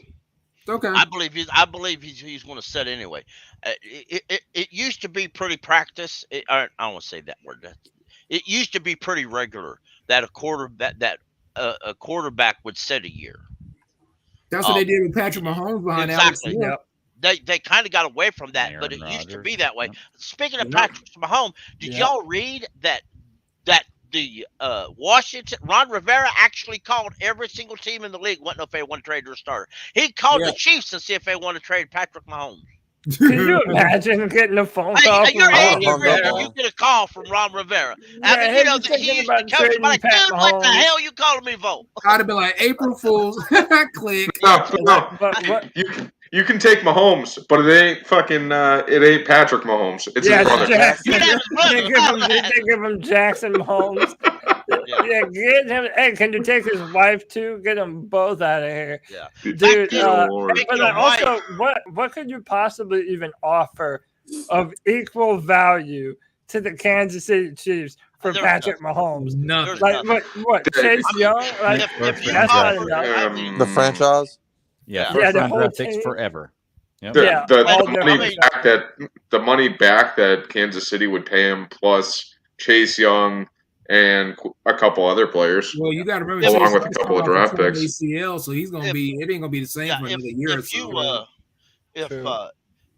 One of the better parts of be trading for Russell Wilson, if you can swing it, would be the fact of watching his wife whoop Matt Rule's butt. What the heck? Be saying, what you traded me? What you got me down in this hick town for? And he would back her up too. Yeah, is that he ain't coming to Charlotte. I'm sorry. Is that Jimmy G stuff? I agree. I don't think he is either. She's now, from he's Atlanta. an NC State guy. He's an NC State guy, so he knows North Carolina. Yeah, I just don't. I agree with you. I don't think he's coming to Charlotte after being in Seattle. I would love to see him here. From Atlanta, but she wants to go to a big city. Yeah, now that's why all the teams that he supposedly listened were big cities like New York, and Carolina. But and then two things. Apparently, Pete Carroll came out and said that they had no intention of trading Russell Wilson. Yeah. So I don't know. We'll have to see about with that. Percy Harvin, and he went 3 days But don't you have to though? Get the trade value. Saying, that doesn't mean nothing. Yeah, I mean probably. That means they said the same thing about Greg Olsen. Wait, but hold on. No, J-Subs, you asked. The Jimmy G thing. Is that like a legit report, or is that just? So they, this Twitter account, Natalie Miller, she's broken some stuff before. She had said that the Panthers are going to make an offer for Jimmy Garoppolo next week. It's not necessarily verified. This hasn't been proven, but I mean, dude, when you look at, and shout out to Brad. Brad has been on this the whole time. That if you look at Matt Rule, he wants a game manager quarterback. He wants a guy that'll play in rhythm, distribute the football. Maybe he isn't going to win the football game for you, but isn't going to lose it either. And did Moton get restructured today? Yes. Yeah. $11 million on the cap. When did that happen? Today. This evening sometime. Man, I've been on Elden Ring for like 7 hours, bro. I have no idea. Oh, damn. And guys, honestly, I don't think Russell Wilson likes North Carolina as much as everybody likes to think he does. Y'all know I agree. He doesn't. He wants to stay on the West Coast. Yeah, the Carolina NC State left a sour taste in his mouth when the coach told him to give it up and made Mike Glennon the starting quarterback. Yeah, I don't think he cares for the state of North Carolina. If we could get Russell Wilson, that? Are y'all okay with giving that first round pick this year? Because I don't know if if you get Wilson, Wilson, and they do that, you're spending a lot more in the first round pick. I'm saying, but this year's first round pick's gonna be gone. You know that, so. No way. Your first round pick's going to be gone, and the year after that, and a few seconds, and several players. You're the only building your entire team for a quarterback. Honestly, guys, the only quarterbacks we have hope in trading for at this point are Jimmy Garoppolo, which I don't want, and the guy we all know is going to be talked about until he finally gets traded, Deshaun Watson. Those are the only two guys. If you listen to Tony Gardner Minshew. Oh my God! I swear to God, not just Tony. I've heard reports about that too. I've read reports about that. I feel you, dude. I would rather have him about that. If listen, if I'm Carolina and the Eagles, who was reportedly one, what's that safety that everybody's high on? That y'all Kyle Hamilton. Yeah, if the Eagles really want him, if they want him, now we can do some talking if I'm Eagles. Damn right. Call him now. What's up? Let me see. They got 2 first round. They got 15th and the 16th pick. You give me both them, and your left and your backup, your backup left tackle. They'll give you the 15th and the 27th or whatever they have. Nobody's doing that. Nobody's doing one of them. I mean, I'm not giving that 6-pound pick away. You're not going to give me but you're not getting 2 firsts for it. You may get a first and a second or a first and a third. You're not getting 2 firsts. If it was me, I'd be telling everybody, I want your first, and I want your second, and I want a third, or a first, a second, and a fourth. I want some players in there. If you're talking about the Eagles, then you don't want players in there because you're taking on salary cap. You're taking on salary. You don't want to take on salary. Not necessarily the guys I want. I like both of y'all, first, fourth, and a player. Because Gardner Minshew don't make himself fourth and a player. Nobody wants Gardner Minshew. I'm tired of these. He'd be better than Sam Darnold. If you're gonna talk about Gardner Minshew, just stick with Sam Darnold. Yeah, and sign Cam Newton. But let's fix it, Brad. I don't see much. I just don't see much of a difference. Tony's been on this, and I just refuse to hear it, man. Trade for Gardner Minshew, I will defend Tony while and he's sign Cam Newton. It's a lateral. It's a lateral move. No NFL quarterback that is. I will defend healthy, Tony while he's not here, and I will say Gardner Minshew has better stats than a lot of starting quarterbacks. He has a lot of starting quarterbacks. Gardner Minshew can't carry Cam Newton's jock strap. Hold on. I agree with you there. But if we're not going to sign Cam, Gardner Minshew's not a bad deal. I'm just saying, if you're going the Gardner Minshew route, then go ahead and sign Cam then. There's no need in trading for Gardner Minshew when you can sign Cam. If he'll have us, man. If I was Cam, I'd be done with Carolina. That Cam may not come back to Carolina. We are in bad shape. If I was Cam, I'd be done with Carolina. Because if Cam Newton says, if I have to be a backup, why am I going to be a backup to a losing franchise? Cam wouldn't be a backup if he came back because Cam will have the whole preseason. He will beat Sam Darnold out for that job. Well, he better play. Yeah, and that's what I'm saying too. And that's part of the reason why I'm like, all these other players that you're mentioning, and Jimmy G, and Kirk Cousins and Gardner Minshew, it's like, you can all the same person. They all have the same skill set. It's all mediocre quarterback play, so you may as well Cody thinks mediocre quarterback on a base. That Reggie, bro. I'm sorry. I would rather cut Sam Darnold, save you half $9 million this year. Why? Then you spread $9 million until next year's salary cap. But if we can keep Gilly and sign a guard, I'll do it. $9 million. I would rather cut him. I would rather cut him. 18 million now and move on next year. All right, that's about it. But what if we can cut him and that enables us to get a guard and like Gilly lock? You know what I'm saying? Like, as he said, as Kenneth said, you're only going to save $9 million because you have to spread it over 2 years.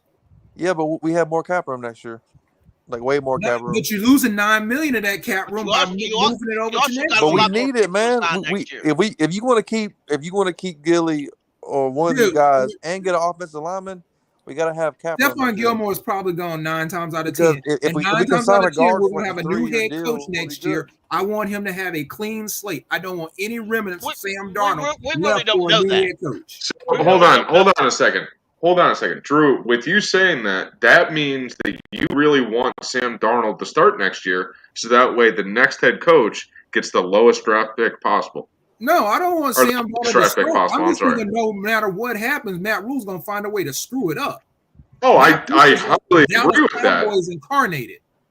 But quite honestly, if it's me and I want to give the next head coach the best shot that he's got, I'm rolling Sam Darnold out there along with Brady Christensen at left guard, left tackle, Deontay Brown at right guard, okay, Chuba Hubbard at running back, and Christian McCaffrey in the slot receiver role. But Matt Rule's not going to do that because Matt Rule's going to try to save his job. Well, you know what? But that's the thing. If David Tepper really wants to get involved, as much as we all know that he does, then he needs to put on his big boy pants and tell Matt Rule to lay in the bed that he made.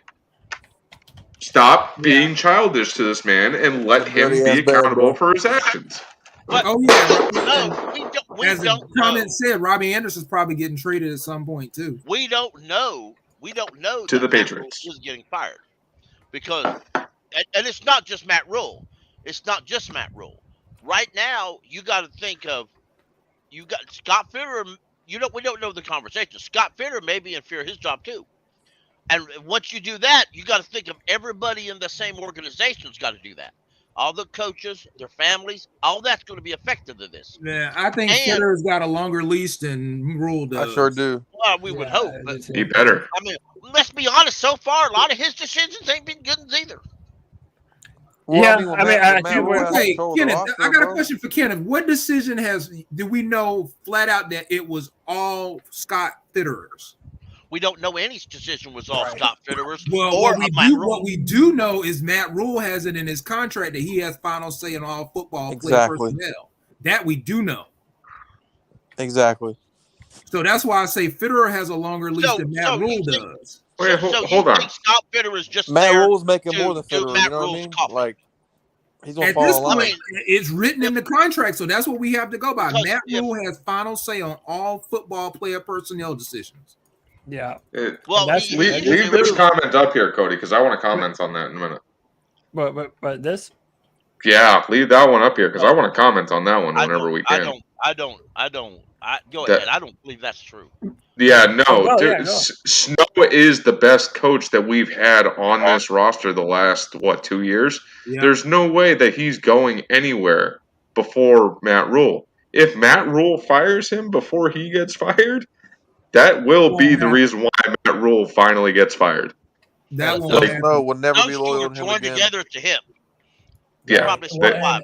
I hate to be like, here's the big thing that what is going to give Matt Rule the most time? What's going to preserve his career the most, right? That's what I kind of ask myself.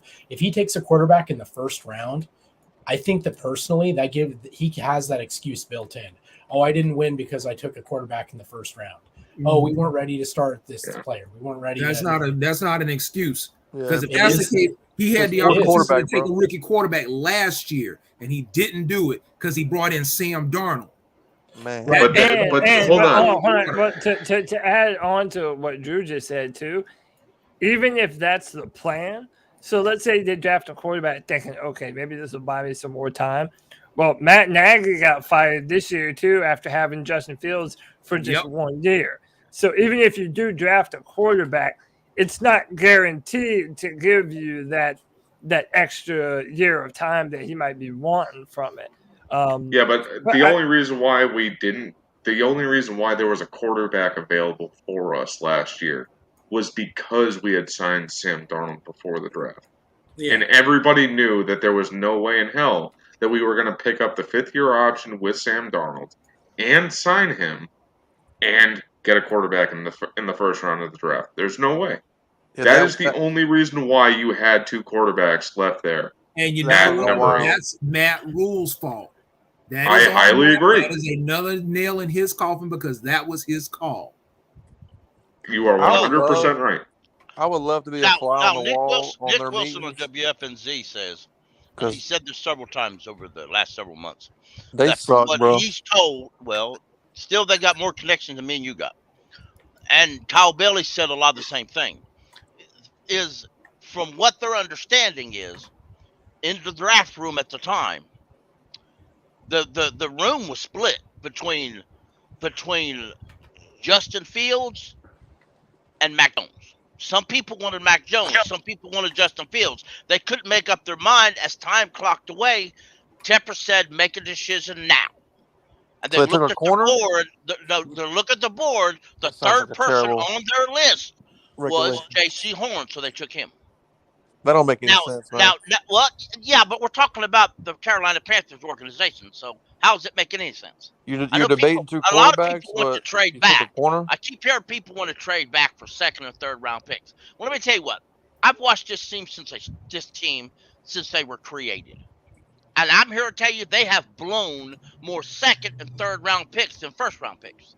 So if I had my rathers, I'd rather have that first round pick that I can at least have a 75%. That's a whole different regime, bro. Good. That exactly. Matter. That it does matter. The one thing that I will say, though, is they had last year, I don't understand how they gave Brady Christensen a grade of a second-round guard when you have never seen film of him playing guard. Like, that's all just – you're literally making an evaluation based on nothing tangible. Yeah, he's going to get evidence. Lucky. You know that, right? Yeah, that's what I'm saying. Matt Rule's going to get lucky. lucky. But that's what I'm saying. Like, that's where it does lend some credit to. And I've been saying this entire year. The Carolina Panthers, their evaluation ability is dog shit. It's terrible, man. Like, they have such a hard time evaluating not only draft talent and free agent talent, but just the talent that they have on the roster. I mean, again, this whole conversation about Christensen at left tackle and all the myriad of people who agreed that there was no problem with his arm length and that he should have gotten more of an opportunity to do so. And then you have Matt Rule continuing to make these decisions. And like Drew said earlier, man, we do know that it's in the fine print of Matt Rule's contract that he has the final say-so on all this stuff. So when it comes to Fitterer, I can only hope that this year they're actually giving him the reins more and actually letting him make more decisions, you know? I mean, and that's why it's going to suck for us as fans because we're always going to be so confused.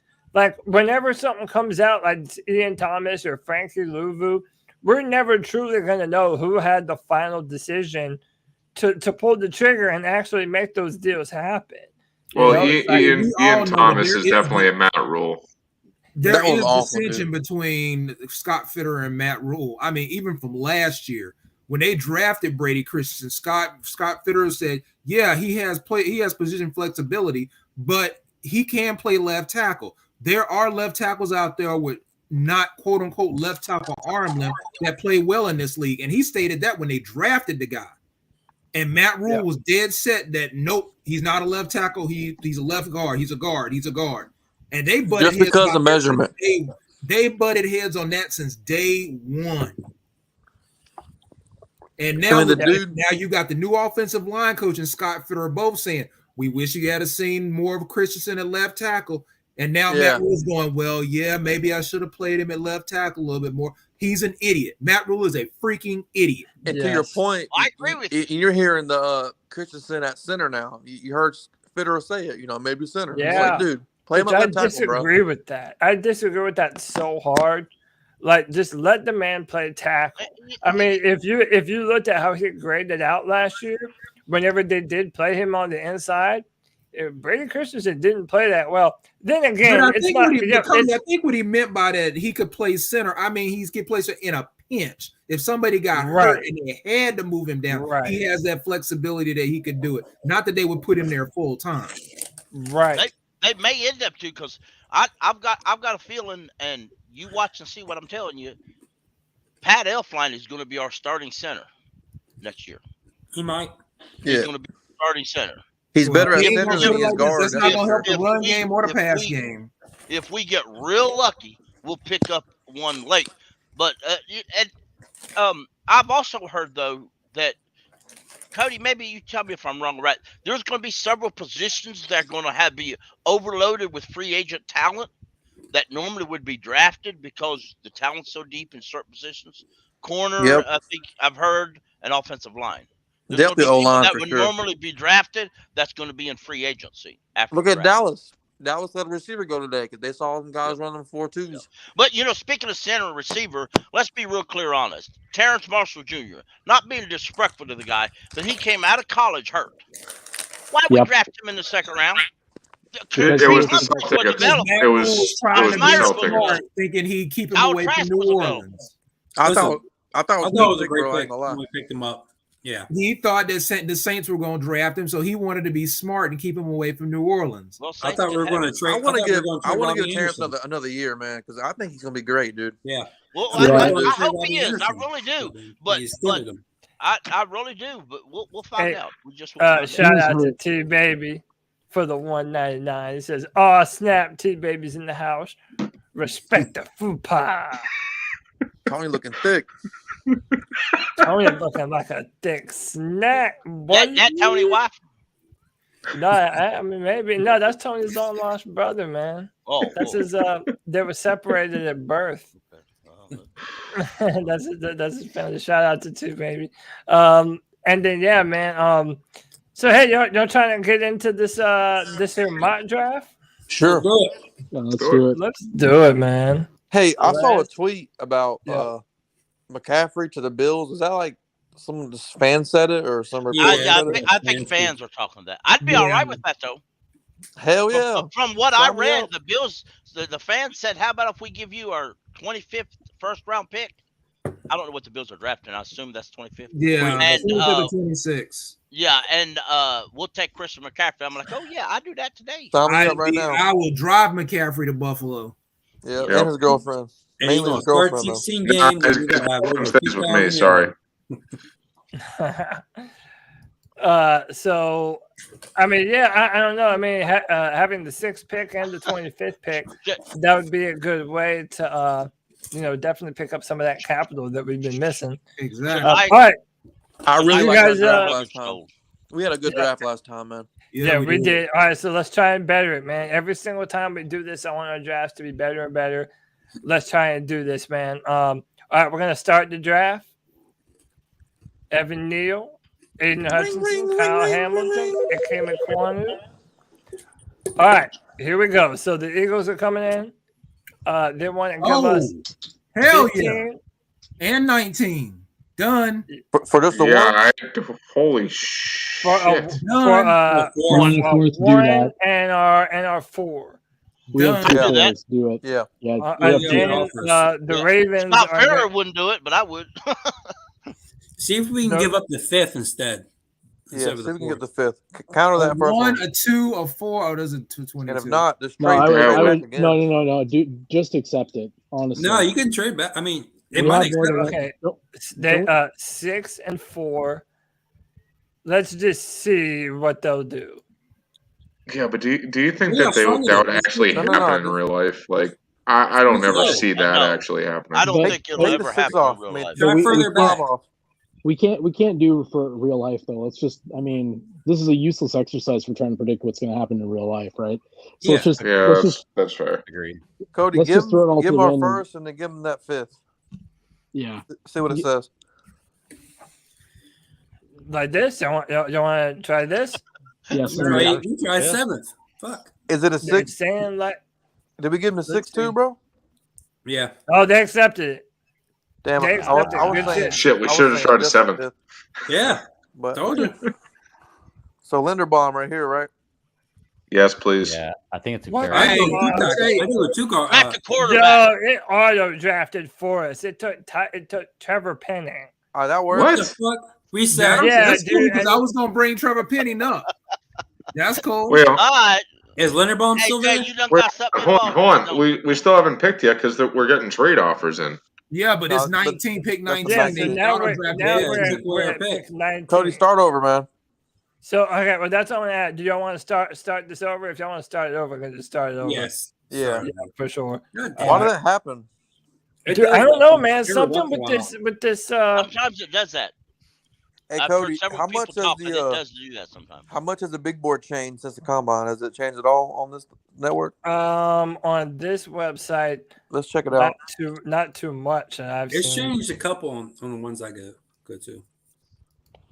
Yeah, I've seen it. Like, if Evan Neal's there at 6, bro, we gotta take him. Yeah, he's not. He won't be there. He'll be a first he's already gone. I'm saying, like, wow, no trade. All right, so there were no trades. So trade the Eagles. I would trade with the Broncos and pick up and keep trading back. So trade with the Eagles, bro. You want to try it again? I mean, yeah, trade the one same thing that they just gave us. We have a limited amount of trade offers, right? Like you can only request a trade so many times. Let me restart this again. I might need to re-sign in because it's telling me that I can't do trades, but I can do trades because I pay for the shit. So, Cody, you didn't pay the bill, bro. Bro, I pay my bills, bro. Just messing with you. Want to start paying mine too? While you do that, let me ask you a question. That C3 money. Desmond Ritter had a really good combine, and I know Fred was saying he'd be a third-round pick. I believe he's going to go higher than a third.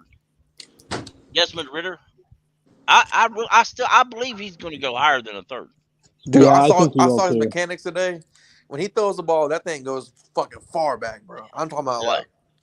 I mean, right now, and I don't mean to be a dead horse here. Right now, the Steelers are desperately for a quarterback.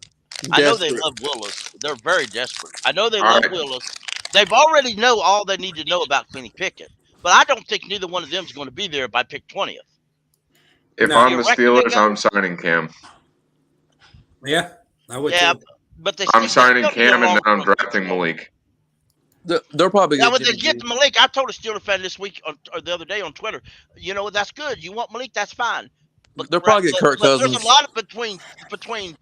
There's a lot of other draft picks between to pick 20th. I don't believe Malik's going to be there by pick 20th. Let's start this again. Unless they trade up. There we go. Ooh.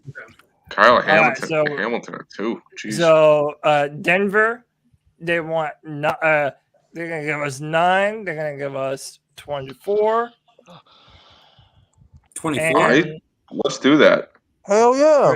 Or what? Go down and see what else we got to give up. Oh, just the first.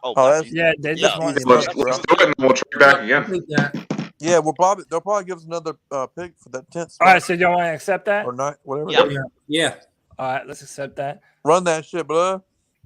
Oh, they took Malik. Did they really? Yeah, they did.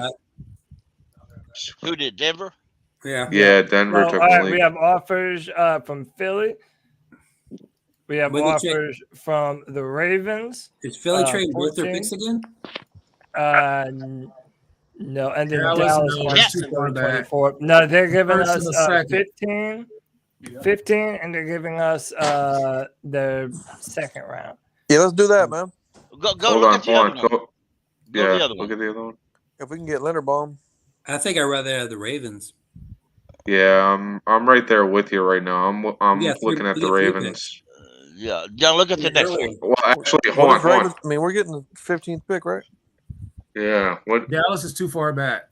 Yeah, Dallas is too far.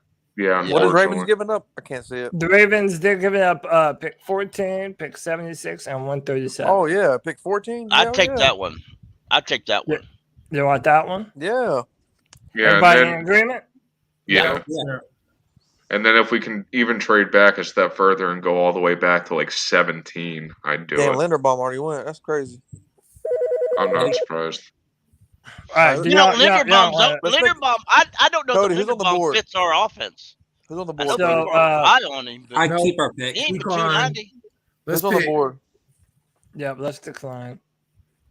Let's pick. All right. Trevor Penning. Trevor Penning is available. So you want Green is available. I take Green. I take Green all day and every day. Ooh. I take Green. Dude, Trevor Penning is nasty. I know that. So then you'll kick Brady Christensen to guard? Yeah. You can, but I'm talking Trevor Penning is nasty. I agree to that. I do. Or Penning can play guard. He's also raw. I don't think Trevor Penning can play guard too. Penning can play. I asked Cody that, and he probably could, but it'd kind of be a waste to put him at guard. Hey, Cody. Yeah, I mean he's such a tall, powerful guy that it's like you kind of be wasting him to put him at guard. Click on him and say what they say about him. But I watched his interview and I was like, man, if we could get a hold of that guy. And dude, have y'all seen him dunking a basketball? Yes. Like, this dude is a freak athlete, man. Let's take out of those two edges. Who's the bigger of the two? Highest rated offensive guard is the highest rated guard in the draft. Who is? Kenyon Green. Where's he at? He's at number 20. Yeah, he's right here. Yeah. Maybe now they have Trevor Penning ranked above Kenyon Green because Penning is nasty. Hey, dude, you know who else is nasty? You know who else is nasty? This dude right here, Zion Johnson out of Boston College. Yeah. And I think that dude could play center too. When you look at this guy's film, this dude is smart as a whip. Would you trade down for him? So let's take Penning and then let's try to get one of these guys in the next pick. When's our next pick? 20? Is the 300 is the 280 a 385 dude still on the board? I want him. Oh, the filet dude? Yeah, 384 pounds that can move. So he played right tackle though. Is that the only position he plays at? Cody, I thought we had the 20th pick. Yeah, I thought we did too. No, we just had the 14th. Yeah, just the 14th. Yeah, we got one. Yeah, now we have all. We have a pick in every round. Was it a 2020 for next year then? We got three fourth round picks. Go to 2022 and 2 fifths. Did we get a first round of that last one? I swear there was 2 first rounds in that one for sure. No, there were 2. That was the other one. We had 2 first round. That was the Philly. We had to restart. Yeah, and then we had to restart that one. I'm going with Penning. I mean, if y'all are asking me, I'm going with Penning. Yeah. Hey, did Linderbaum come off the board? Yeah, Linderbaum came off. Yeah, he did. At 9. Yep. Yeah, Baltimore traded up and took it from us. All right, y'all want Trevor Penning? I'm looking toward Trevor Penning. Yeah. I still want Green, but y'all do what the majority, I guess. We could have stayed. That's our pick. I guess Penning will start at guard, huh? Trevor Penning. One of them going to start at guard and one start tackle. How about this? He's a day one starter either way, and we're in desperate. You want to trade up for Lloyd, maybe? And by the way, it also gives us the opportunity to experiment. You know, Christensen went to the Lions at 32. Now. Who went to the Lions? Oh yeah, Kenny Pickett. Desmond Ritter went to the Broncos. All right, do we even want to entertain trade? We got ups? 4 fourth rounds. I would. By the way, trade up for this. You got 3 fourth round. Who's on the board? Yeah. Don't do it. Don't do it. Oh, okay. Counter and just. Let's see who's on the board first. Kenneth Walker, Boye. Lele's still there. Aya Spiller. But you think of that big guy playing guard, Tony. Slayer. Falele playing guard. Slayer's there? Yeah, but he's also, in my opinion, you want the shorter guys to play guard because their pad level. What about Sean Ryan? Now, stop it. What about you, Sean Ryan?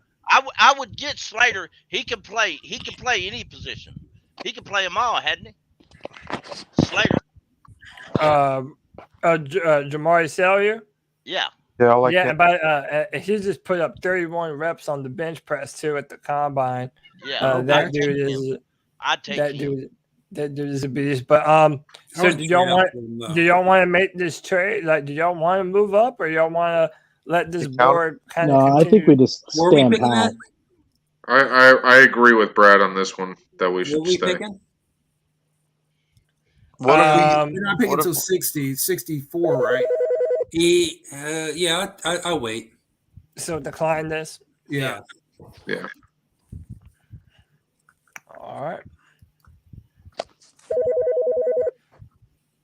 So the Patriots, they want us to move up. You don't want to see the board. Y'all just want to wait. We're at pick 54. We're in 10 more picks. See who's available. This one actually is kind of enticing. Okay. Yeah, fifth isn't bad to move up. Yeah, we got 2 of them. So Slayer there. Yeah. Yes. Jamari Salyer is there. Off-grid says Temper got the pink slip ready. We better get this right. You want Chad Muma? I really. So okay, we just grab. We can stay where we're at and get Muma. Probably. Yeah, probably. Yeah. Y'all want to do that? Y'all want to just let the board play out? Yeah. My only thing is, what if you don't come away with Salyer or Chad? Salyer won't be there. Yeah, Kenyard. Salyer. What is the second round? True. Yeah, this is the second round. Damn, Muma's already a second round pick. That's crazy. I like Cellular. He should be though. He can play guard or center. He could actually be a future center. Maybe we'll get Muma and then target is Lindstrom. We can target him. Yeah, Lindstrom probably getting the third or fourth. I think Salyer would be a day one starter at guard, but I also think Chad Muma would be a day one starter at middle linebacker. So let's stay where we are and try to get both of them. All right, so you want all right. Let's decline this. Let's see how the board falls. All right, Salyer's gone. Yeah, I knew he would be. We can get Chad Muma right here. Yeah, we can get Muma right here. Decline. I'm always afraid that it's gonna auto draft or some dumb shit. All right, we're good. Y'all want Chad Muma? Yeah, let's do it. Let's do it, man. Fix our linebacker position. And then Lindstrom next. We need that. Or we can trade up. Y'all want to see who's on the board? Yeah. They want 6 and 30. Man, they want a lot from us. They want a third. They want a fourth, and they want a 6th. Y'all want to see who's on the board? Let's see who's on the board. I mean, they're giving up 2/3. They're giving up 2/3. They're giving up 2/3 for one or we're getting an extra third for a fourth and a sixth. It's not a bad trade. Yeah. The edge rusher Sanders from Cincinnati is still on the board. Yeah, Kenyard. He's a little bit undersized. Man, Kenyard's there too. Oh, Darian Kennard. Yeah. Man, we can fix the O-line right here, bro. Yeah, you want. I mean, Dylan. What's his name from Memphis? He never gave up a sack. That guy right there, Nicholas. Strong name. We have to go with him. Sorry. It's in the rules. Nick, that's it. We're going with it. Dylan, is this guy a guard? Yeah, I think he never gave up a sack at Memphis. He's a little undersized though. 6'3", 285. Yeah, and Rule already said he wants to get big. 285. Open that back up. I think it said something about him being a center. I know this dude. I was watching him at the combine. This dude had a day, man. He's had a bunch of offensive lineman of the year. Yeah, man. I really like 345 playing guard, dude. Okay, I like him. Yeah, 6'5", 345. And by the way, he tested very well today. Is there any tackles on the board? Wasn't he a left tackle though in college? The Ohio State tackle was there. Nicholas. In 2021, this dude had in 2021 he had 748 snaps with a snap count of 748, while you only allowed 1 sack. Man, yeah. Who are you talking about? Kennard. Yeah, I think we need to make that trade and pick him up. Yeah, so I'm good with Drew. You want to make that trade? Yeah. Yeah. Just fix the O-line now, man, and then just draft wherever we can. I agree. Whoa. What happened to the third? Yeah, they took away the third. Yeah. It was 2 3s. And they were only giving up a 6 to move up. Yeah, that's not the same trade. Yeah, trade. Who was the trade originally? With it was Detroit, but counter it because they were giving us 2 3s and we were giving them 3 picks. Yeah. All right. So what do I need to give them? So right now we want 66 and 97 from them. I think we gave up a fourth and a 6th and our third. Correct. Correct. A fourth and a 6th. So we need to take. You can get more, probably, Cody. You can probably get more. Hold on, wait a minute. They're only giving, See, but you're giving up our high fourth. What if you went with pick 117? It's already low. All of these are really low. See if they'll take a 5th, Cody. Instead of the 6th. Instead of the 4th. Instead of the 4th. And then you can pick up one of theirs. And then Cody, give them. Yeah, see if they'll take that one. They won't look at us red. But give them the second, fourth instead. Yeah. And take away the 6. And then no, you're gonna have. That's not the second, fourth though. That's the last. Hey, what about that? Yeah, I could do that one. So man, give him 113 instead of 117. I don't know about that. Give him a pick. Give him a late round pick in 22. Oh yeah, I keep on forgetting. We got other picks to do too. Yeah, give him a 7. But hold on, y'all want to try this first? If you give up the first, fourth, and then we can get an extra pick out of it instead. But hey, y'all want to try like this is a green bar right here. It says it's likely to accept 76. So we're giving up what 3, 5, and 4 for 2 3s. So yeah, we're giving up a 3, 4, and a 5 for 2 3s. Well, yeah, we need to decide though what are we going to use with that extra third to pick up with. Well, those two guys that we were first. Those two guys that we were bouncing off that you guys really liked. I forget who they were. So, all right, let me send them this offer. Let me see if they'll accept it. Damn, they denied us. All right, hold on. Give him an extra 7th then. So, hey, 113. Yeah, just give him that 7th right there. Oh, yeah. No, the second one. The 6th. Yeah, the 6th one. They'll take that one probably. All right. They're calling me. All right, we are on the board. Darian Kennard's our guy, right, gentlemen? Yes. Right. Yep. Let's do it. Darian Kennard. Offensive line, so let me see what we got. We got some hog mollies. Yeah, we got Chad. We got Trevor Penning, Chad Muma. We will definitely be moving some people off the line this year. Dave Gettle sitting at home and say, "That's my man." Yeah. Did we get their pick? Yeah, they want us to trade up again. They gave us 97. Yeah. They're trying to trade our pick back to us. Hey, is Strong there? We good. Cody? Is who there? Strong. Quarterback.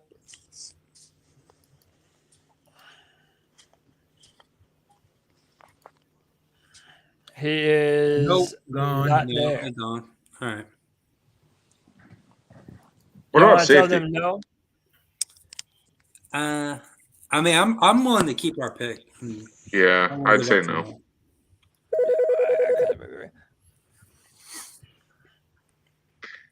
Because I think at this point it's going to be just picking names that we recognize. Yeah. Decline. McBride's still available, Cody. He was. Don't forget a power back too. Yeah, we definitely want to get a power back. Yeah. Okay. So we're going into round 4. That should be the. I see somebody right off the top. You want to see who's available? We can stay where we're at and still get this guy. Stay where we're at. We don't need to get. All right. You want to just decline? Yeah. Get us another linebacker. Don't auto pick. Okay. I'm telling you, man, it scares the hell out of me. Quay Walker's still there from Georgia. Channing Tindall's still there from Georgia. Who's that tight end? We don't need a tight end, dude. Tight end is Cade Otton. We got Jeremy Rooker, but also for linebacker, Quay Walker is there, 6'3", 240 pounds. Get him, bro. You're going to be able to put him on multiple different spots. Edge is undersized to me. Yeah. No more. No. Channing Tindall's down there. We'll get a linebacker. I'd rather get a real linebacker who can cover a little bit. Tolbert, Troy Anderson, Tyreek Smith. What's the safeties look like? 2 linebackers, dude. That would be good for us, man. We have no linebackers. Yeah. We can get Cross with the next pick or something. Yeah, so we do have another pick coming up. So we haven't done who is available on the interior defensive line. Ridgeway, is that? Yeah, I heard some good things about Ridgeway. John Ridgeway. Yeah, I've heard a lot of good things about him. Is it 3-4 technique? 3 to 4 tech. He's a 3-4-0 tech, rather. Pardon me. Yeah, he's down to 134 though. We're at 97.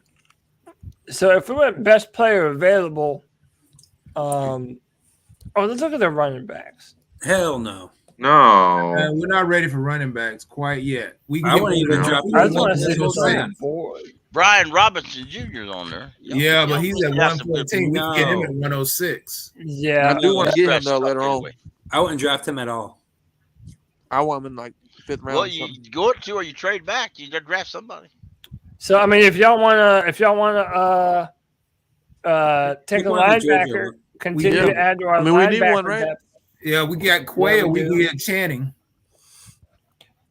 Who y'all like more, Channing Tindall or Quay Walker? Who's more of a pass rusher? I would say Quay at this point because he's a bigger linebacker. Yeah, he is bigger. Like a Reddick. Now, we need somebody who can cover. I mean, 4-3 multiple front. So it says Walker is an uber athletic and rangy linebacker. His impact is felt in the run game, in coverage, and pressuring the quarterback. Hey, I like that. Yep. All right, well, I can take him, man. Yeah, and then that way you're adding 2 more people to your linebacker core. Yeah, and he's from Georgia, so I don't know. He's from Georgia. We call him TD too. Yeah, right. Another Thomas Davis. Don't auto pick. Don't do it. Is Lindstrom there? All right. Lindstrom. Yes. I know. Let me see. Alec Lindstrom. No, he is not. Looks there. like he's gone. Damn. Yeah, not there. Sure, Big Tim. Look at safeties. Safeties. Where's Cross ranked? 128. Nick Cross is 6'1", 215. I can wait for him, but that's definitely a safety. Let's check all the prospects. And then also you have a guy like Brian Robinson too, man. I might be able to get him at 113. I told y'all, man. That's all I want. No running back. We need a power back, dude. How many plays is he going to play? Like 3 a game? Christian McCaffrey's going to the slot. He ain't going to play that much. He going to the Bills, bro. Christian McCaffrey's going to the slot. We need a power back. That's why we're getting these power offensive linemen. I don't think he even plays the game. Unless it's like a 4th and 1. Who's that wide receiver? Real quick. He could be like a Tolbert. Dude, we don't need a receiver. We got plenty of receivers. He might trade one though. Hey, y'all know this is the dude. Hey, y'all know this guy right here. This guy from Baylor. He just set the 4-year record at the combine. Right? No, it wasn't official. Well, guess what? We don't need no more Baylor players. It wasn't official. I'm just telling you, man. Baylor players. There's already a connection, man. He was already the coach. No. That wasn't his official time, though, Cody. You might as well take him because you know Matt Rule's slobbery. It was a 4.28. That's what I'm saying. They really made it a 4.28. Yeah. They actually all their numbers they were showing yesterday. They were kind of off, all of them. Tyreek Smith right there. We need. There was a defensive tackle that ran faster than Tyreek Hill. Okay. Damn. Tyreek Smith is there. What about that guy Greg Dolch, the tight end there? I mean, I think the fact that we signed. Yeah, we're not getting any more tight ends. We have the greatest tight end ever, Ian Thomas. Yeah, we've only got 2 quality. If you include Ian Thomas, we've only got 2 quality tight ends on the roster. If we're going to use tight ends this year, then we need to get more tight ends. Dude, we only got 1 quality tight end. All right, so look, we still need more than one. Who's that edge rusher? Tight ends. Right here, Tyreek so Smith. I like the edge rusher, Tyreek Smith out of Ohio State, 6'4". Besides, Ian Thomas is only here for 1 more year. Cody, I like that pick right there. Yeah, I say we do that, and then if there's a tight end available in the next round, Son Reddick ain't gonna be on the team apparently. All right, so who would you prefer right here, Tyreek Smith or Brian Robinson Jr.? Tyreek Smith. Heartbeat. Yep. All right, we all in agreement? We're going Tyreek Smith. Yeah. All right, and then Brian Robinson next pick. If he's available, if he's there. He probably ain't going. Now, do y'all want to? No. Do you like Robinson enough to move up? No. All right. Well, hold on. Are we trading just? My bad. Too late. I already went through. It's all good. No worries. Don't. There he is. Let's go. No. Yeah. I like Josh Jobe better. Oh, dear Lord. Give me a corner. Do a big power back behind our new line. We need a power back.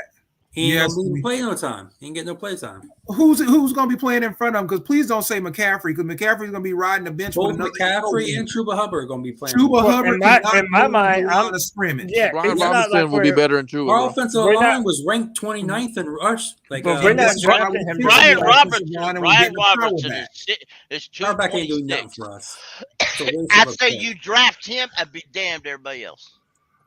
226. McCaffrey's going to be traded. Him behind that O line, boy. His power. Wait, hold on. Yeah. Hold One on. rush and 5. All right, Nick. Go ahead, Nick. Go ahead. The pick is right there on the board. Number 153, Kobe Bryant. We already have Michael Jordan on the team. We need Kobe Bryant. There you go. Oh my God! Makes all the sense in the world, man. Hey, I'm sense for in it. the Let's do world. this.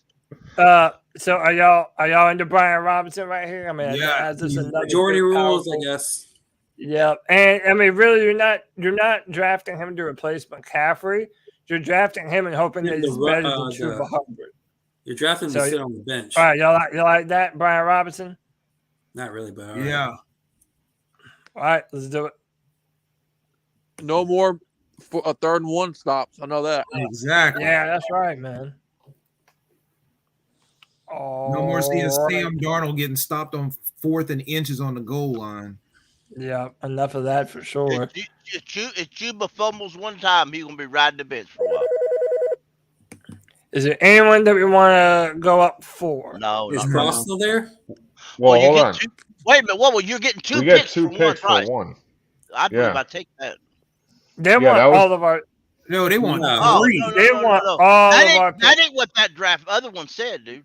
Yeah, well, they want all of our picks. Are y'all willing to do that for? No way. No. Who's even on the board?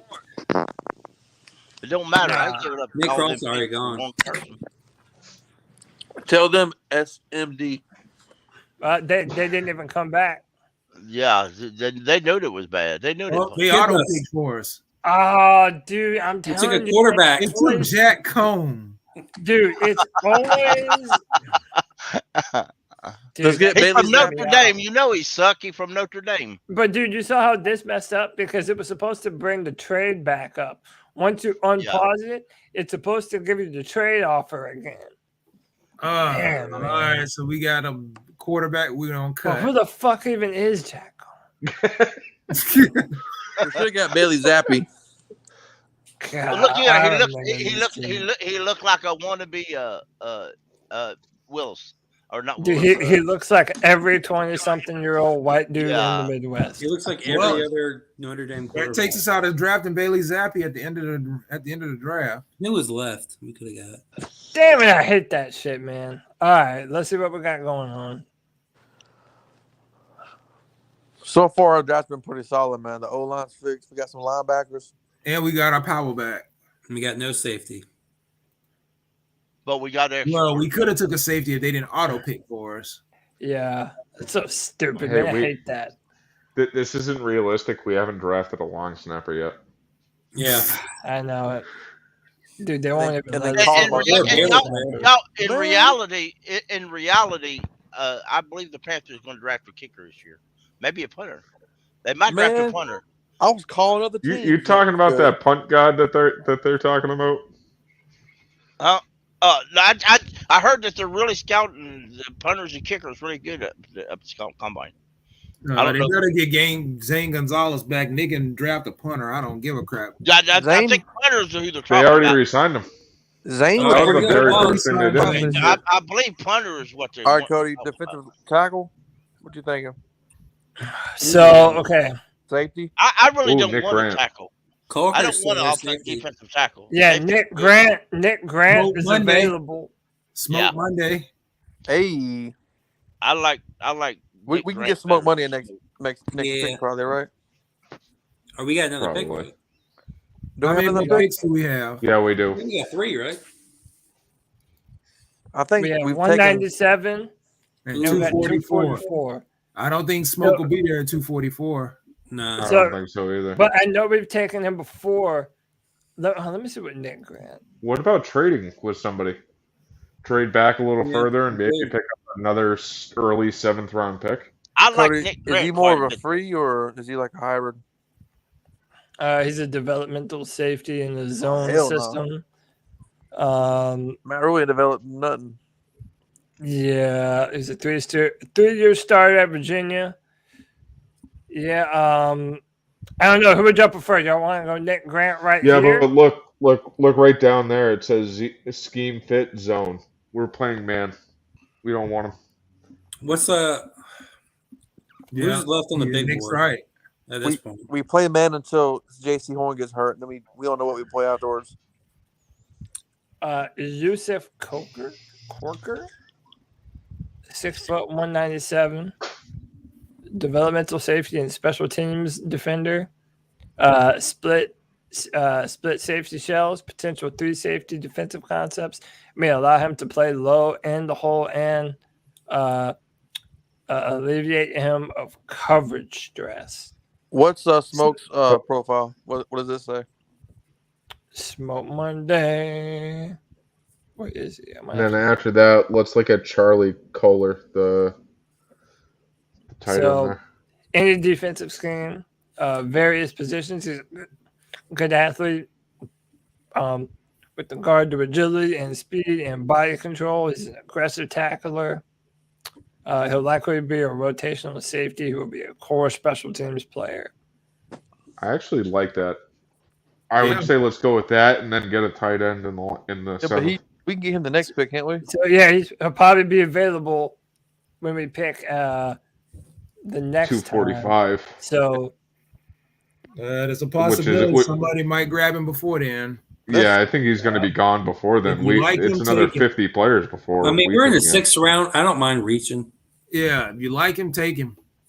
So y'all want to Smoke Monday right here? I think we get him next round, bro. I'm down for whatever. I mean, me personally, I would say let's go for him. Who's BPA right now? Right now, best player available is I think that Virginia center. Thomas Booker, the interior defensive lineman out of Stanford. Sounds good to me. What does he look like? 6'3", 310 pounds. Versatile scheme. Developmental interior D lineman who can contribute in sub packages. So again, any of these dudes you're taking a flyer on, pretty much. I don't see a lot of difference between some of these guys and guys we already got on the roster. Yeah, him and Davion Nixon, I don't see a big difference in it. Davion Nixon I like better anyway because I've seen what he's done on the pro level. T. Thompson says Marquise Bell, safety out of Florida Florida A&M, 6'2", 205 pounds. Is a starting strong safety according to a lot of people. So he's not necessarily that free safety that we've been looking for. So to me, it's down to Thomas Booker or whatever safety y'all want. I say we take Smoke Monday.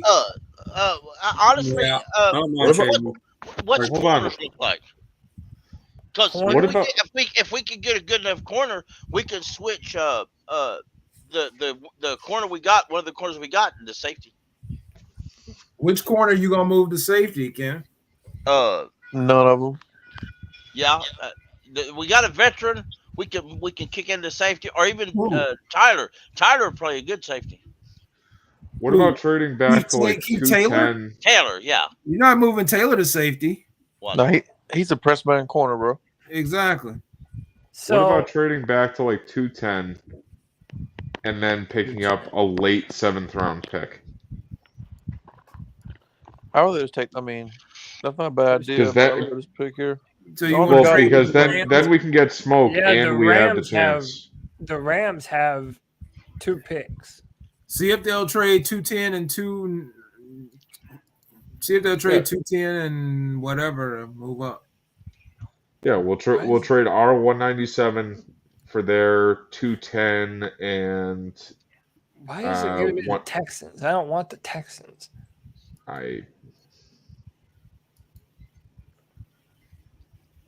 Well, what are the Texans picking?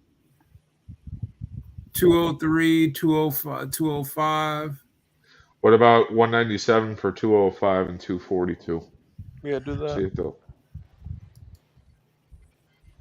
Because then we can still pick up Smoke, and we can pick up somebody else as well that we need. 197 for what? 205 and 240. Yeah. Nope. That's saying no. Hell no. To the no. I think include our 244 and see what they say. Yeah. Okay. I mean, yeah, that's cool. Y'all want to do that? Sure. Yeah. All right. I mean, we're not really gaining that, are we? No. Actually, they're gaining more than we are. Yeah, unless you can get like a pick in next year's draft. But on this website I'm on, I absolutely cannot find Nick Grant for nothing. Grant. All right, they accepted. They like if it doesn't auto draft. Y'all want to just pick right here? Yeah, because that's Smoke Monday on the way. Yeah. That was my bad on the trade, but yeah. I mean, it's whatever. At this point, they're all prospects. Yeah. So Smoke. All right, y'all want Smoke? Yeah. Y'all want that smoke? All the smoke. We want the smoke. All right. Another draft. Smoke. I should pack up my smoke. The books. We got one more pick, right? Yeah. One more. We do? Tight end. Yeah. 244. Oh, okay. Yeah, you're right. I'm thinking we should go tight end. I mean, go best quarterback available. Freaking Jack Cohn, dude. Dude, we're going to have two quarterbacks in this draft. It's going to be our feature. Dude, I'm always so afraid that it's going to auto pick for us.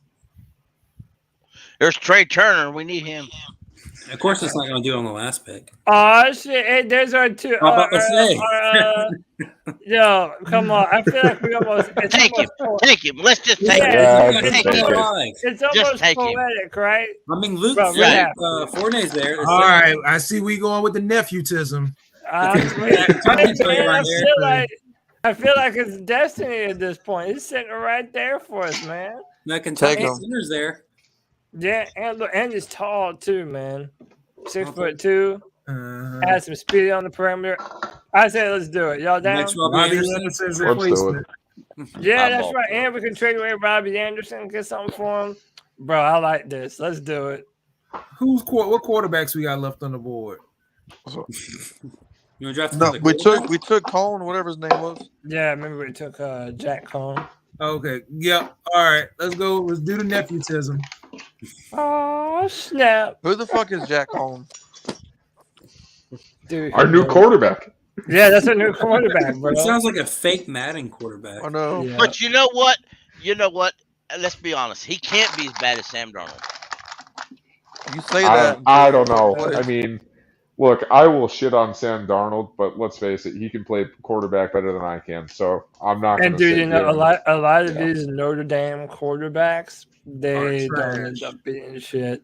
No, I think it was. All right, so this is what our draft is looking like, boys. Trevor Penning, Chad Muma, Darian Kennard, Quay Walker, Tyree Smith, Brian Robinson, Jack Cohn, Smoke Monday, and Taekwon Thornton. I like it, man. Super Bowl. We fixed our offensive line and we fixed our short yardage situation. And our linebacker. Shut up, Paul. Fixed our linebacker core. Thank you, Paul. Freaking off grid. We're killing this, bro. They need to pay us to do this. I said we get a sword. I'm fired. Y'all worried that much about short yardage? Get Marlon. So what y'all think of what y'all think of Kevin, did you watch that Tampa Bay game? I'm tired of seeing Sam Darnold getting stopped on 4th and inches.